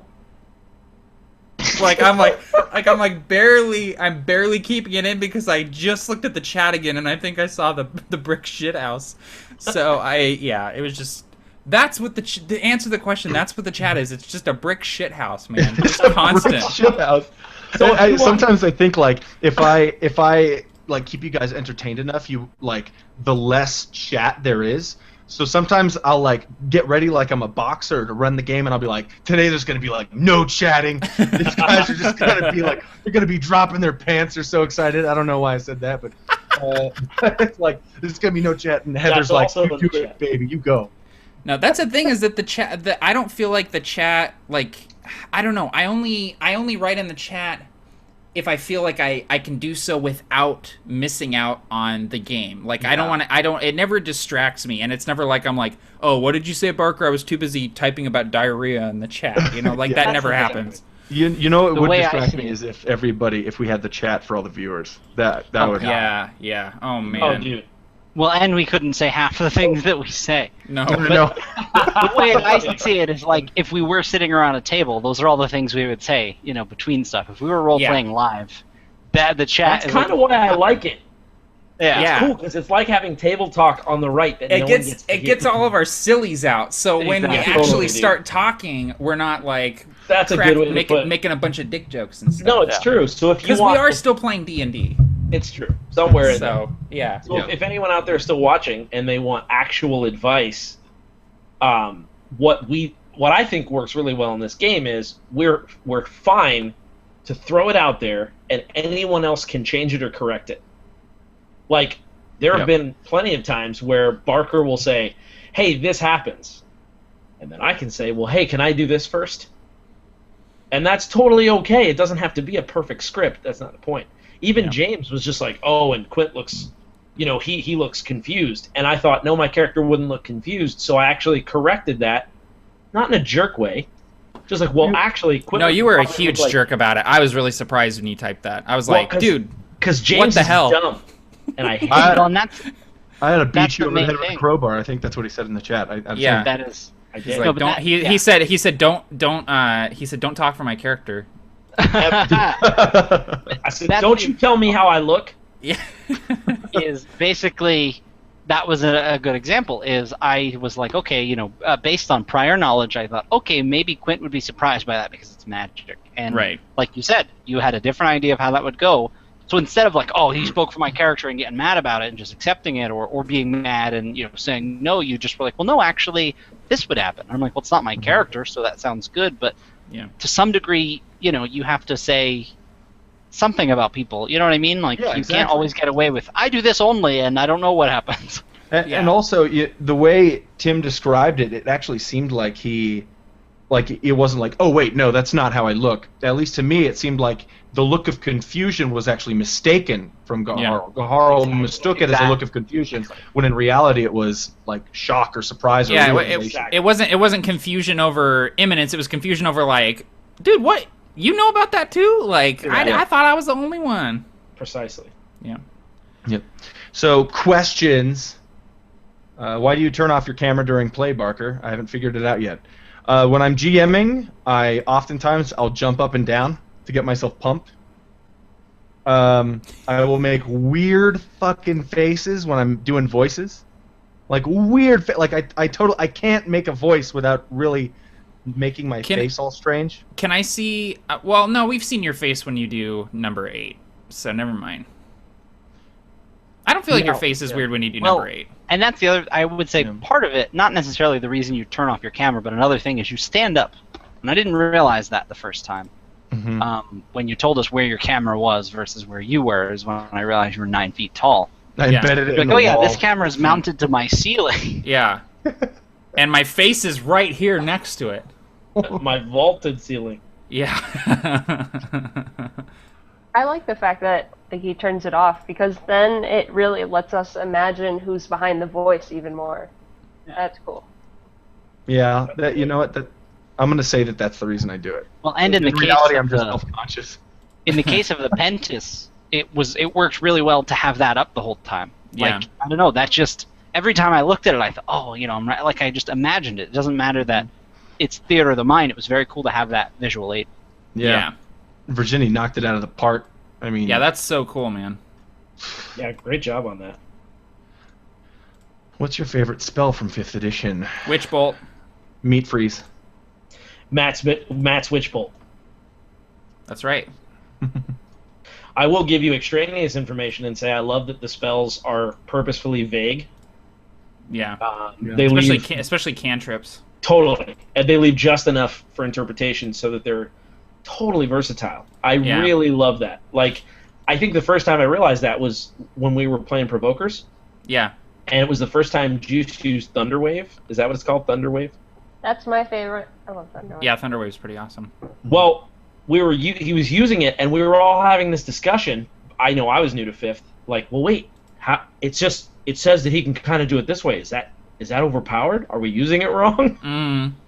And it was Yeah. like, no, you can do it that way. Well, and also like thaumaturgy and prestidigitation and minor illusion and stuff like that are so open-ended. You can use them for pretty much anything you want. They're like really versatile utility spells. So Yeah, I was going to and I mention love something that. like Speak with Dead, which is not a combat spell at all, but can be really cool in a specific context. If you play it really well. Of course, you could just animate somebody and ask who killed you.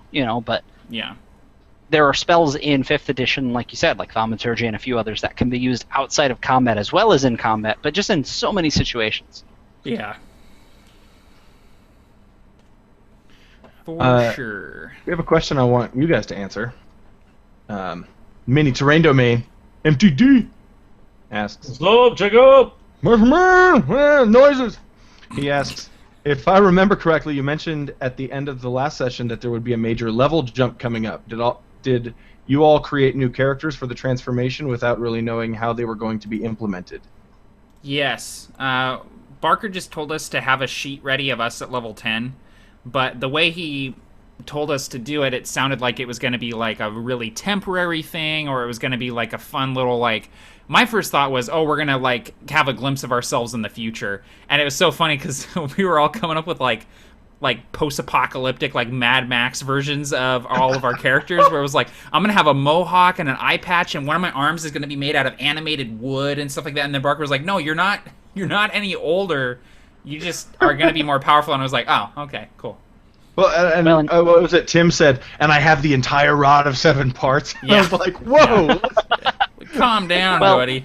And the other thing was, he mentioned, forgot what I was going to say entirely. Oh, he said, make a level 10 character sheet and send it to me. Now, at Yeah. the beginning of the previous session, he said, hey, can you just send me your character sheets, like in general? Yeah. But we didn't know if he just wanted it, or if he wanted it so that he could be us. And of course, as soon as the statues were there, I thought, oh, I picked some really good spells that I don't want used Yeah, against me. that was the other thing I was thinking too, is maybe we were fighting those sheets that we sent him, and I was like, oh god. Wait, I know for my character, I definitely planned at least how she was gonna look. I actually like changed my original character sheet to fit level 10. So at the beginning of the game, if you've been with us, I was like freaking out. I was like, I don't have a character sheet. So I was live. so wait, we were supposed to send you to level 10? I thought you made a joke about how we weren't. Because when Matt finished, you were like, send it over. And he was like, oh, I'm supposed to? And you were like, no, I was just kidding. Yeah, Like, I didn't send him my level 10 sheet. I just told him the shit that I took. Neither did The I. only one who did. But you should now send it to me so I can have your character sheet. Wait, so Because just to be clear, that's what level we are now, for real? Yeah, for real. For real. Oh my god. That's the highest level character I've ever played. Well, it's kind of cheating if I'm like, all right, now you're level 10. If you didn't like work your way up, it's kind of cheating if Yeah. if I got just a boost. yeah. Wait, you're saying words that are... What I'm saying is, it's not necessarily like you reached level 10 because you didn't have to crawl and scrape your way up the levels. You just got a big 5-level boost. I see. Yeah. So, But it's still cool. I mean, you're still real level it's 10. amazing. And now I just, here's what I'm asking, and I got my answer. How much do I have to prepare myself for it to be ripped from my body? And I get it now. No, yeah, you're level 10. Stop it. What? I said, Well- in a stupid voice, I said, stop it. No, I heard you. Yeah, Okay. Barker and Tim misunderstanding each other. I don't know. That's like a new thing. That's never happened. All the damn time. Oh. This one's my fault, I'm sure of it. I just finished my coffee, so it'll get better. Well, I'll tell you this much. I totally was the worst player ever. Barker's been asking me for my level 5 character sheet for, what, a fortnight? I think I got Last session. since the A end of the real last one. session. A real fortnight, and I real got fortnight. it to like 38 seconds before we went live. Oh my I know. god. So, because I made little cards for every character. Like, here's Gaharl with the weapon stats, the different abilities that I would use in a fight with himself. And Quintrek, I had the character sheet right in front of me. So, because I didn't have time to Dude. make the card. And I'm the worst because I waited until like, first of all, I lost on for the first last session. I lost it until just like an hour before the session. Anyway, long story short, I tried scanning it a couple times. I tried emailing it. It didn't work. And I'm the worst player of all of us. No, not at all. On that side of things, on bookkeeping. On bookkeeping. No, but if I took a shot for every message that I have, and I love you, Tim. This is not anything negative. No, that's what I'm saying. But if I took a shot I'll for send every, it. yeah, for every message that says, I'm actually heading home to do it right now, and then the next day I'm like, hey man, like. And you were so nice about it. Hey, dude. I know. I didn't want to come checking. across as like an asshole that was like, No, I was the one who was going. stop asking me. I know. No, every time I'd be like, oh, I didn't do it. I'd be like, I swear I meant to do it. And I kept moving the character sheet to different places to make sure I would do it, and then I would move it somewhere else. That was an effective strategy, Tim. Yeah, it Yep. got the dang thing lost. what's one DM utility that you wish you could use but can't due to the format of playing online? Ooh, and especially live/recorded on YouTube. Like, I have 2 CDs worth of epic soundtracks from Strangler that are great ambient sounds. It's music for me. Music is so ingrained in my DMing style that it kills me that there's no way to play music over Hangouts, both in a way that it doesn't drown out all the players and also doesn't get me sued for copyright infringement. Like, there's no way to do it, and it kills me. Like the one session, I think it was session 3 where we kicked it off. Yeah, it was session 3 where we kicked it off with a Black Rebel Motorcycle Club song. Yeah. Like, nobody in Germany can watch that video because of copyright issues. Yeah. Yeah, it sucks. And I have a lot of public domain music that I could use, but there's no way to play it over Hangout while we're playing, you know? Mm-hmm. So it's just a bummer. So here's a practical question, Matt, because I've tried using music, and I find myself, even if it's a really good song, eventually it's going to loop, right? So the music is what, say 5 minutes at the longest? Mm-hmm. So how do you keep it from sounding just, because musical pieces typically, they ebb and flow and all that, how do you keep that from, clashing with actually what's happening? Well, a lot of the time it's just in the types of music that I pick, and I always have playlists for different things. Like I have like dungeon exploration, interior, wilderness exploration, big battle, minor battle, stuff like that. He plays you Give Love a Bad Name on repeat. Yeah, on repeat through the whole thing.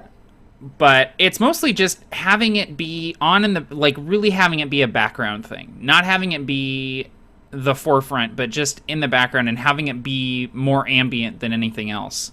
Not picking anything that's going to jar players out of the moment. Like I'm not going to play the Bridge of Khazad-dûm from Fellowship of the Ring because everyone knows that. You know what I mean? And they're going to hear something familiar and it's going to pull them right out of it. But yeah. I was running a Star Wars game once and they entered a really like futuristic like sci-fi tavern with like glowing drinks and everything. And I played Human After All by Daft Punk. And it actually worked really, really well. And everyone knew it was Daft Punk, but it fit because it was Star Wars and it was like robots and shit like that. Yeah, exactly. That's awesome. So who owns... Oh, go ahead. I was just going to say, and sometimes I'll have specific, like, I know this scene is going to happen, and I want this song to play during that scene. Like Barker's saying, like, I ran a Star Wars game one time, and I knew that they were going to escape and that the TIE fighters were going to go after him. And so I wanted the song from A New Hope where they're fighting the TIE fighters in the Millennium Falcon. Right, totally like on purpose. Yeah.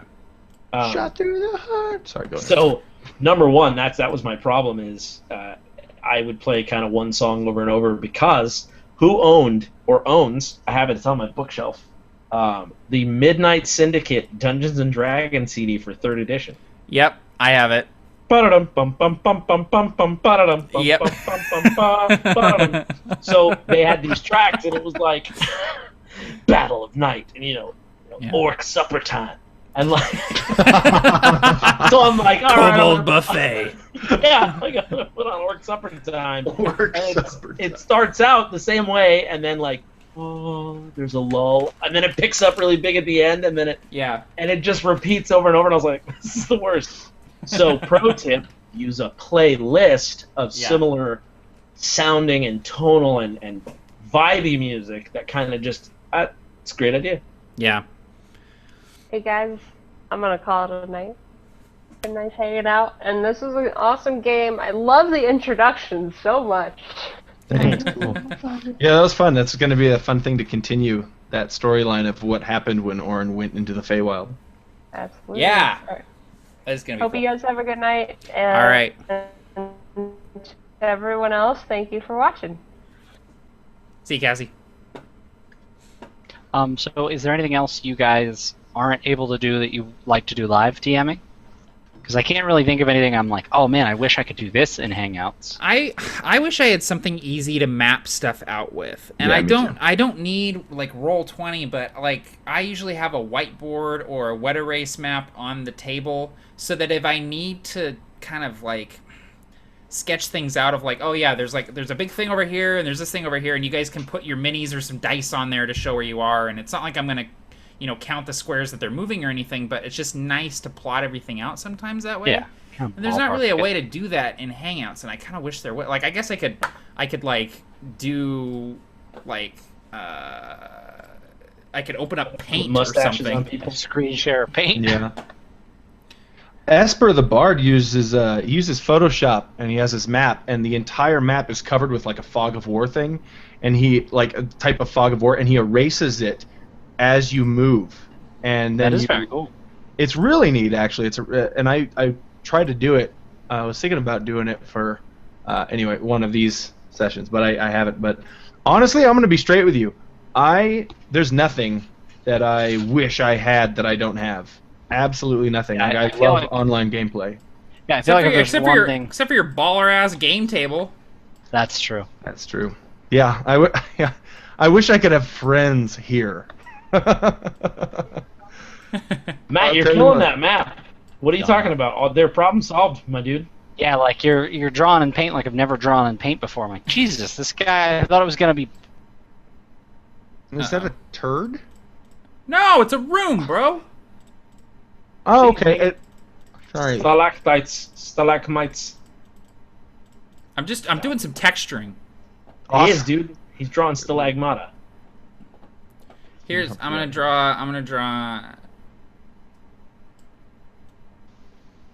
But I think if you had the, What? What's I think happening? if you had the map and Spell everything and Ornhelm's head. the pieces, Photoshop would be really good. Ooh, is that a goblin? No, dude, this is that's Quint Rack. Ah! Oh, that's Here, hang on. crazy. Hang on, I'm gonna give him a. Alright, this has just become Matt draws in Paint for 4 hours. Somebody else do something while I'm doing No, this. I'm trying to.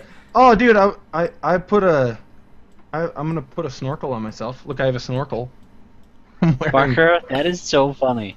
You're killing I me. got No, I'm it's a quick, lot of- Rick. I do say yes. Yeah. What is this? What is this shit? What are you guys doing? Listen, Google Matt. effects, man. Oh, dude, I can finally have facial hair. Oh my Finally have gosh. finished. Look at this. Oh, this Barker, is the you- best. You look like some sort of like professor from the '60s. Dude, Well, oh, man, Mark Got is elbow coming. patches. it's my birthday. Guys, I'm working out. You guys are all sons of bitches. There are real questions. We're getting real questions now. We're getting real actual questions. Could you guys hear the applause just then? Yeah. Yes. Yeah. Okay, I'm Oh. sorry. I didn't. I didn't mean.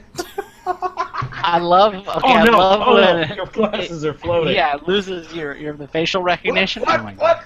What, bitch? Can't get this? Hey guys, scary dog mask party. Oh god. Oh, the actual questions. Yeah, there are a few actual Okay, questions. so there was actually a really good one. Before we go on to that, I'm going to do that thing I do where I answer 3 questions and go.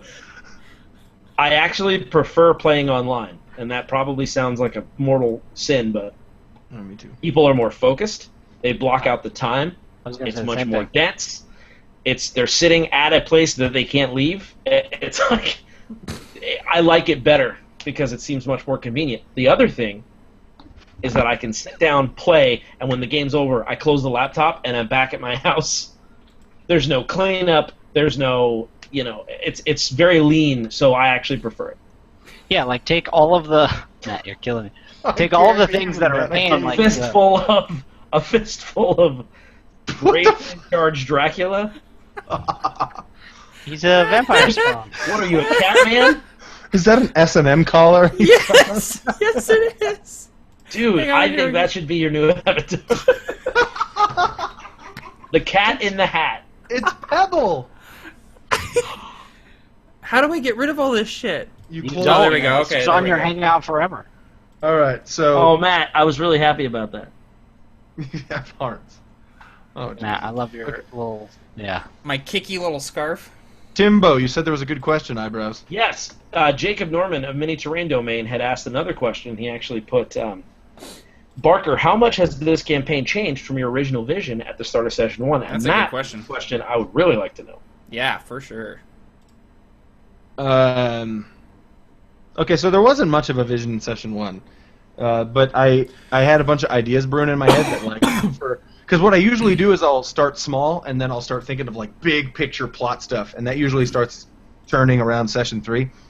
But I'm always thinking about it at session 1, session 2, stuff like that. But so I had this idea that you were all going to be like clones of yourselves. What? And it's one of those things that sounds really dumb when I'm explaining. Yeah. Because I was listening to Copy of A by Nine Inch Nails. I'm just a copy of a copy of a copy, and I wanted to, I don't know, figure out like a way to make it so if you go into the Fay Wild and you come back immediately, you're actually still in the Fay Wild, and the one that's out here now is your clone. Whoa! So, well, no, Barker, that I was think it gonna would be- be. Yeah, Wait, that was really? one of the, yeah. I think it would be like you come across this like space station, and there's a bunch of clones of you, a bunch of clones of Jet Cavino and Gaharl clanless. Yeah, you know, just mix them just right together. Jet Cavino, you know, is fantasy fiction. You just mix those, just put them right together, exactly. What was another thing? In session 1, I'll tell you what, I wanted to make it super cliche adventuring. And so it was like, you're going to start an adventurers guild. And then, for some reason, it turned, like every other game I run, it turned into like some sort of like epic plot line that I think moved a little bit too quickly, if I could go back. But actually now it's kind of neat because I am quite literally going to ask the players where you guys going to go, and then, or you know, at the start of the next game or maybe in a chat beforehand to prepare, and then just build it based off of that. So it's really cool to have that kind of sandboxy feel now. Yeah. Cool. Yeah. And then also Absolute Tabletop. Tim, Oh, God. damn. How did you do that? Listen. What the I wonder does those sound effects show up like for people? I think hope. we do. We all hear them. I'm That pretty was sure a everybody funny else joke, can hear I thought. Thank you. God, wow. Matt, what is that? Did you make yourself Marilyn Manson on his birthday? Who's drawing on me? Oh, we can do that Tonight. now. Oh, see, it's not the same. I tried clicking the stopwatch again to shut it off. No, it just starts over. Tonight on 60 Minutes. Oh, God. And then I dive into the... Hang on.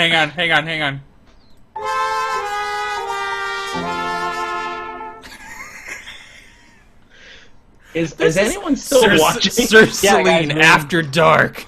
Yeah, I think who's winning the pool so far of how long it would take to get everybody to stop watching us?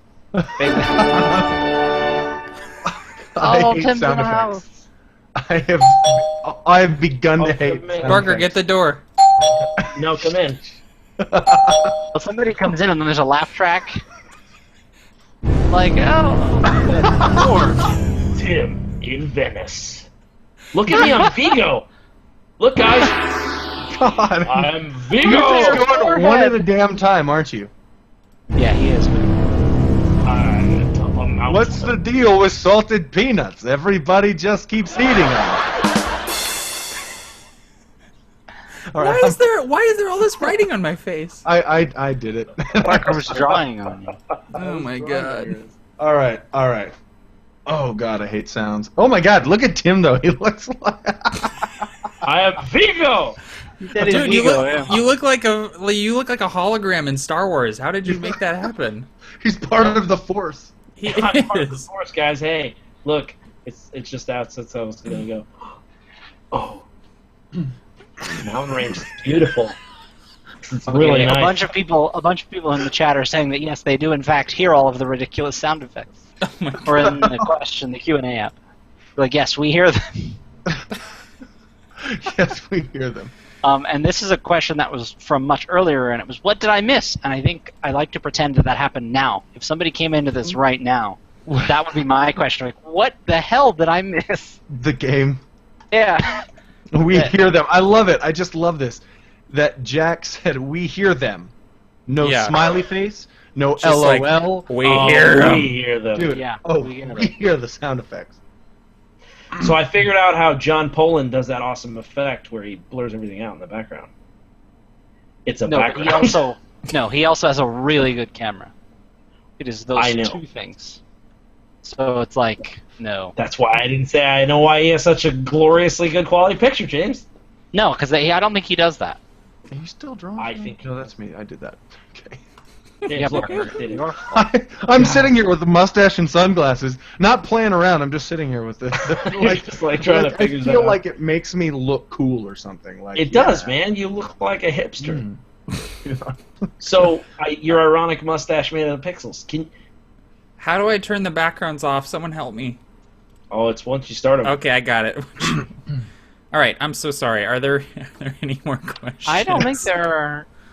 There are plenty of any real questions we ones. didn't answer. God. Oh, Mini Terrain Domain, Jacob did say, I feel like this is what happens in the chat during the game. And he also Hey, said he good never call. reads. Yeah. But this is exactly what the chat is like. It's a Yep. no man's land of drawing on each other's faces The while whole we try to time. talk about... It's We not tried to that talk. bad. No, it's not as distracting as this. No, No. certainly not.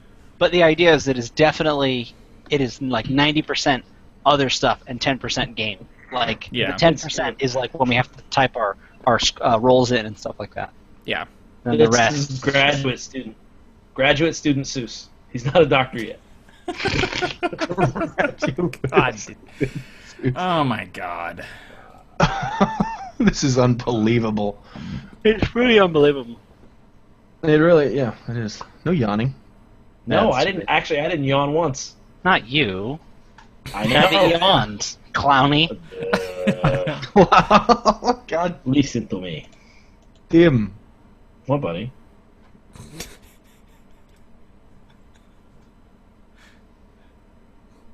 Jeez. Oh, he muted him, that's why. Oh, I can't even... I clicked hide from broadcast. You know what's crazy? No, Not sure. only do I think that nobody else can see him, I'm not able to click on him to see what he is. You know what I mean? Like when you do that, what? Is that on your head? Yeah. God. I Is muted he? him, buddy. Well, no. Did you mute him or did he mute himself? I muted him on accident. It was totally an accident. Sorry, Tim. Is he still? He's. I don't know. Can you unmute yourself, Tim? Yeah, it was him. Okay. Good. I have graciously unmuted myself, Parker. I love how it gets tiny when you move your head. It gets way too small. Is it getting tiny or are your eyes getting smaller?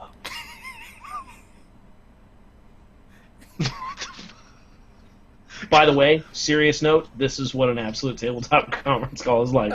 Yeah. We put this shit in the agenda. Yeah. In the meeting agendas. We have his green horn helmet. we have 15 minutes allotted at the beginning of every meeting for chuckle fuckery. Well, the beginning, the middle, and the end. There's Yeah. only intermission. Well, we usually cap it off with tomfoolery. Yes, and sometimes if we have time, monkey business. Yeah. We don't do shenanigans. That's a little. No shenanigans. That's for our quarterly meetups.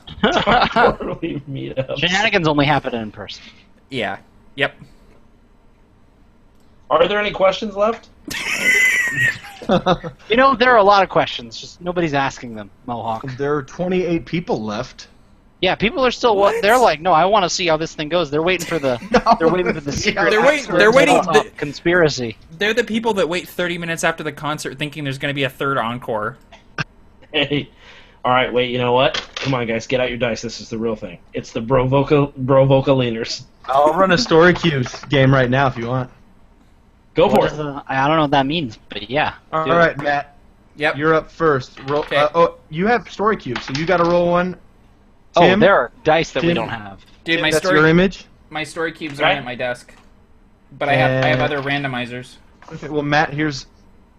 You roll a randomizer. Here's your image, James. Oh, you froze right before. Oh, there we go. All right, I see it. And I will roll one for me. Wait, did I get one? I didn't see it. I thought so you were far gonna you roll. did Here, me. this is you yours. did- This is yours, Matt. Okay. Yep. Oh, sweet. And I will roll one. Okay. Who wants to go first? I don't know how this so works. I was gonna say, so is it same thing like fantasy period, or is it anything in the whole universe? Yeah, whatever. We're gonna this story. It's got to last 2 minutes or less. And Okay. here we go. This happened last Tuesday, actually, and this happened to me. This happened to Matt. Tim was there. James showed up a little bit later, but I was meeting them at a casino, and I was learning how to play craps. And I don't know how to play craps, so I'm rolling dice, and basically I'm pissing people off. And that's when... Tim. Yeah. So Or Matt. we got there. Tim picked me up, and he's like, "Dude, I'm really sorry that I'm late. My car's been acting up. We still have to go get James and meet Barker at the casino." And I'm like, "Okay, well, let's get going." So we start driving. Tim's car catches on fire. Like, we see smoke coming out of the hood. And I'm like, "Oh my God, dude, are you okay?" And he's like still driving. He's like, No, it's fine, it's fine. And then we see flames shooting up out of the hood. And he's like, "Okay, yeah, that's different." And so he pulls over. And he's like, "Okay, call Barker, call James." And so I called James, and So I'm waiting there at the hotel for them. I'm wondering when I'm going to get to this casino. I had to take a shower. I had gone to a stage show previously, and apparently I was in the splatter zone. I didn't realize that was a magic show. And so I'm standing outside the hotel, and Matt calls me and is like, "Hey, where are you? We're broke down, but we're on our way to the Dolphin Hotel." And I'm like, "No, I'm not at the Dolphin Hotel. I'm at I'm at the Silver Moon." And then that's when Tim says, Well, so I said to Matt, I go, "Dude, where did we put the takeout shrimp when we went to that buffet here in Vegas? Where did we put it?" And I remembered that I was, we're driving, and I thought, all right, well, we got to check the oil pressure on my car. So we popped the hood, of course, and what does Matt do? He sets his takeout container, one of the small styrofoam ones, right there in that little nook next to the battery. And I said, "You're going to forget that." And he says, "Dude, it's food. Of course I won't forget it." And then I said, "Okay." So then I dropped my oil cap. Now we look around for it for a couple of minutes. It's like, underneath the car. Boom, put it back on, close the hood. Guess what's still in the engine? 5 pieces of shrimp tempura. So my car catches on fire, and we're late for Barker, who's still at the casino, doing... Basically, I'm racking up the numbers because this newbie is just winning tons and tons of money to the point where I am gathering these chips. I got 2 bodyguards next to me. I don't give 7 shits when you guys get to the casino. In fact, I receive a text message that says, "Bro, car on fire, went to wrong hotel." And I'm like, I don't care. I'm rolling in the black chips here. And so, but that's when I finished the craps, okay? I finished playing. Everyone leaves. It's actually closing time, and no one's here yet. Closing time at a casino. It's one of those really shitty casinos. It's more like a family fun center. Anyway, it's a casino that closes at midnight. It's in an old folks' home. We'll just say that. The Silver Moon Hotel. Well, no, that's where James is staying. Anyway, so my bodyguards are walking me up to the old guy behind the bars to give me my money. And you won't believe what happened. And whatever you guys want.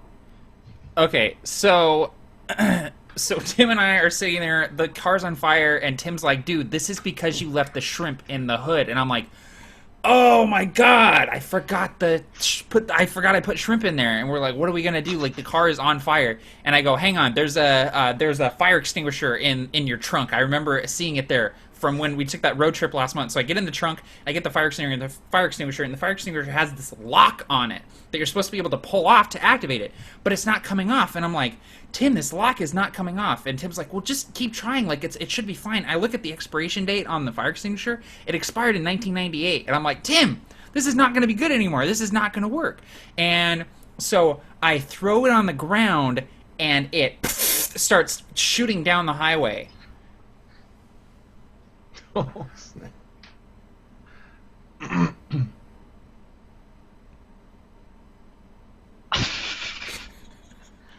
So I'm like, dude, no. I've got the key. So, For the fire extinguisher. so it turns out, because I tell him, I'm like, listen, here's the thing. Funny story. That's not even really a fire extinguisher that's meant to put out fires. I bought it at the Salvation Army. I knew it was expired, but I kept losing my gem locker lock. Like, I put it in my bag, so I'm like, oh, cool. Saw this fire extinguisher. It cost 18 cents because it was expired. Bought it. It's got a perfect little circle for my gem locker lock. So I'm like, oh, perfect. And you know what? Instead of it rolling around the trunk, I just grabbed the fire extinguisher. So now I'm pissed because my gem locker lock is shooting down the highway. And I'm like, no, dude, I got my key. And it's... So then James... It's right here. I have no idea. It's a little guy carrying a box. Oh, so I just, I grab my phone and I'm like, these Jamokes, I don't know what the hell they're doing. So I grab an Uber and the guy's like, where do you want to go? And I'm like, middle of the highway. And he's like, what? And I'm like, I'll tell you when to stop. When we see two dumbasses on the side of the road, the car on fire, we're gonna stop there. And he's like, all right, as long as I'm getting paid. And so we're driving. And so he stops by this car on fire, and I get out, and I'm like, yo, pop the trunk. And he's like, what do you mean? This is my car. I'm like, no, trust me. And so he's like, okay, and he does, and I go and I grab a box from the back, and I bring it over to Tim and Matt, and they're like, the car's on fire, and Matt is like, my shrimp is gone, and I see that his gym locker, flying across. I'm like, no, guys, don't worry, I have this box full of... Sorry, that was weird. Apples.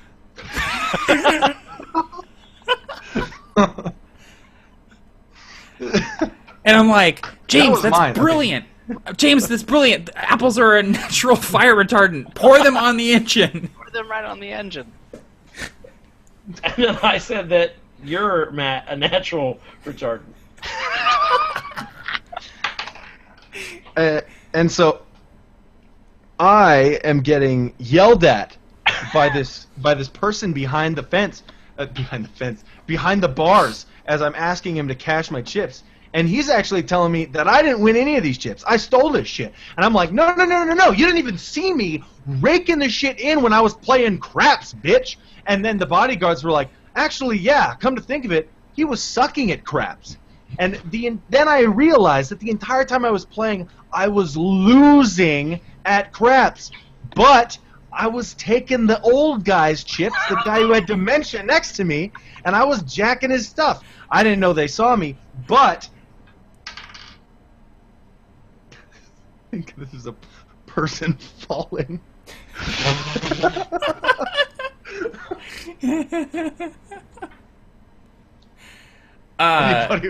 So we're pouring these apples onto the engine, and I'm just like, James, dude, you are a lifesaver. And he's pouring the apples onto the engine, and the apples start rolling through the engine block, like they're falling, and they're rolling onto the highway.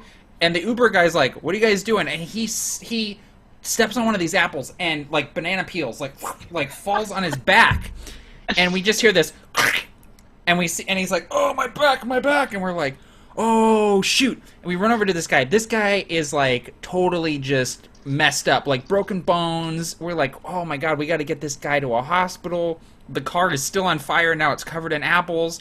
And I look at Tim, and I'm like, Tim, what are we going to do? All I have in my pockets is my wallet, my keys, and...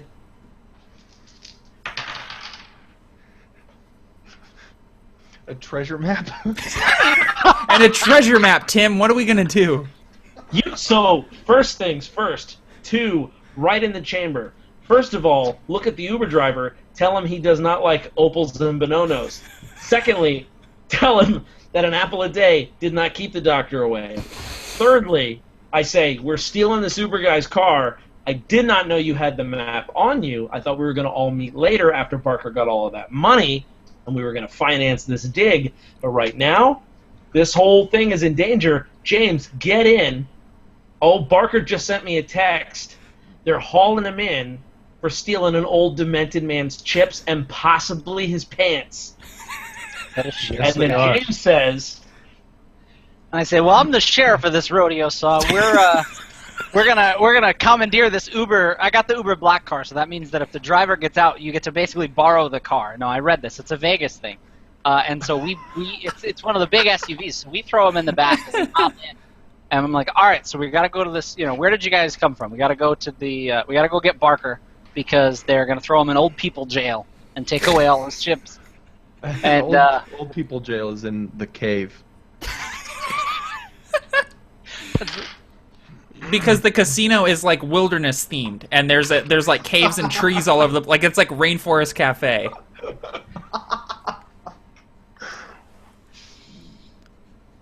The end. so, we all get to the casino. Barker is sitting in the cave, which is little more than just a closed wooden door with a jiggly handle. We get him out of there. We leave the Uber driver with his car, and then the four of us stand with this treasure map. And this treasure map is actually a sheet of coupons for all the discounted places that we can eat all the best food in Las Vegas for the rest of the night. And you know what? That is just worth its weight in gold. But right before it fades to black, Barker goes, "Oh, hey James, did you remember to bring my apples?"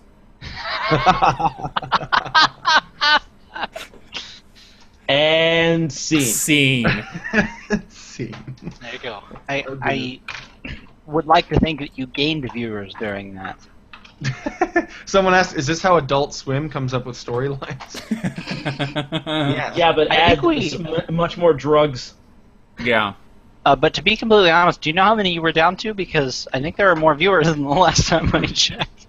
I know. There are, and people are saying that they can't go to sleep with us doing this, and that they're laughing.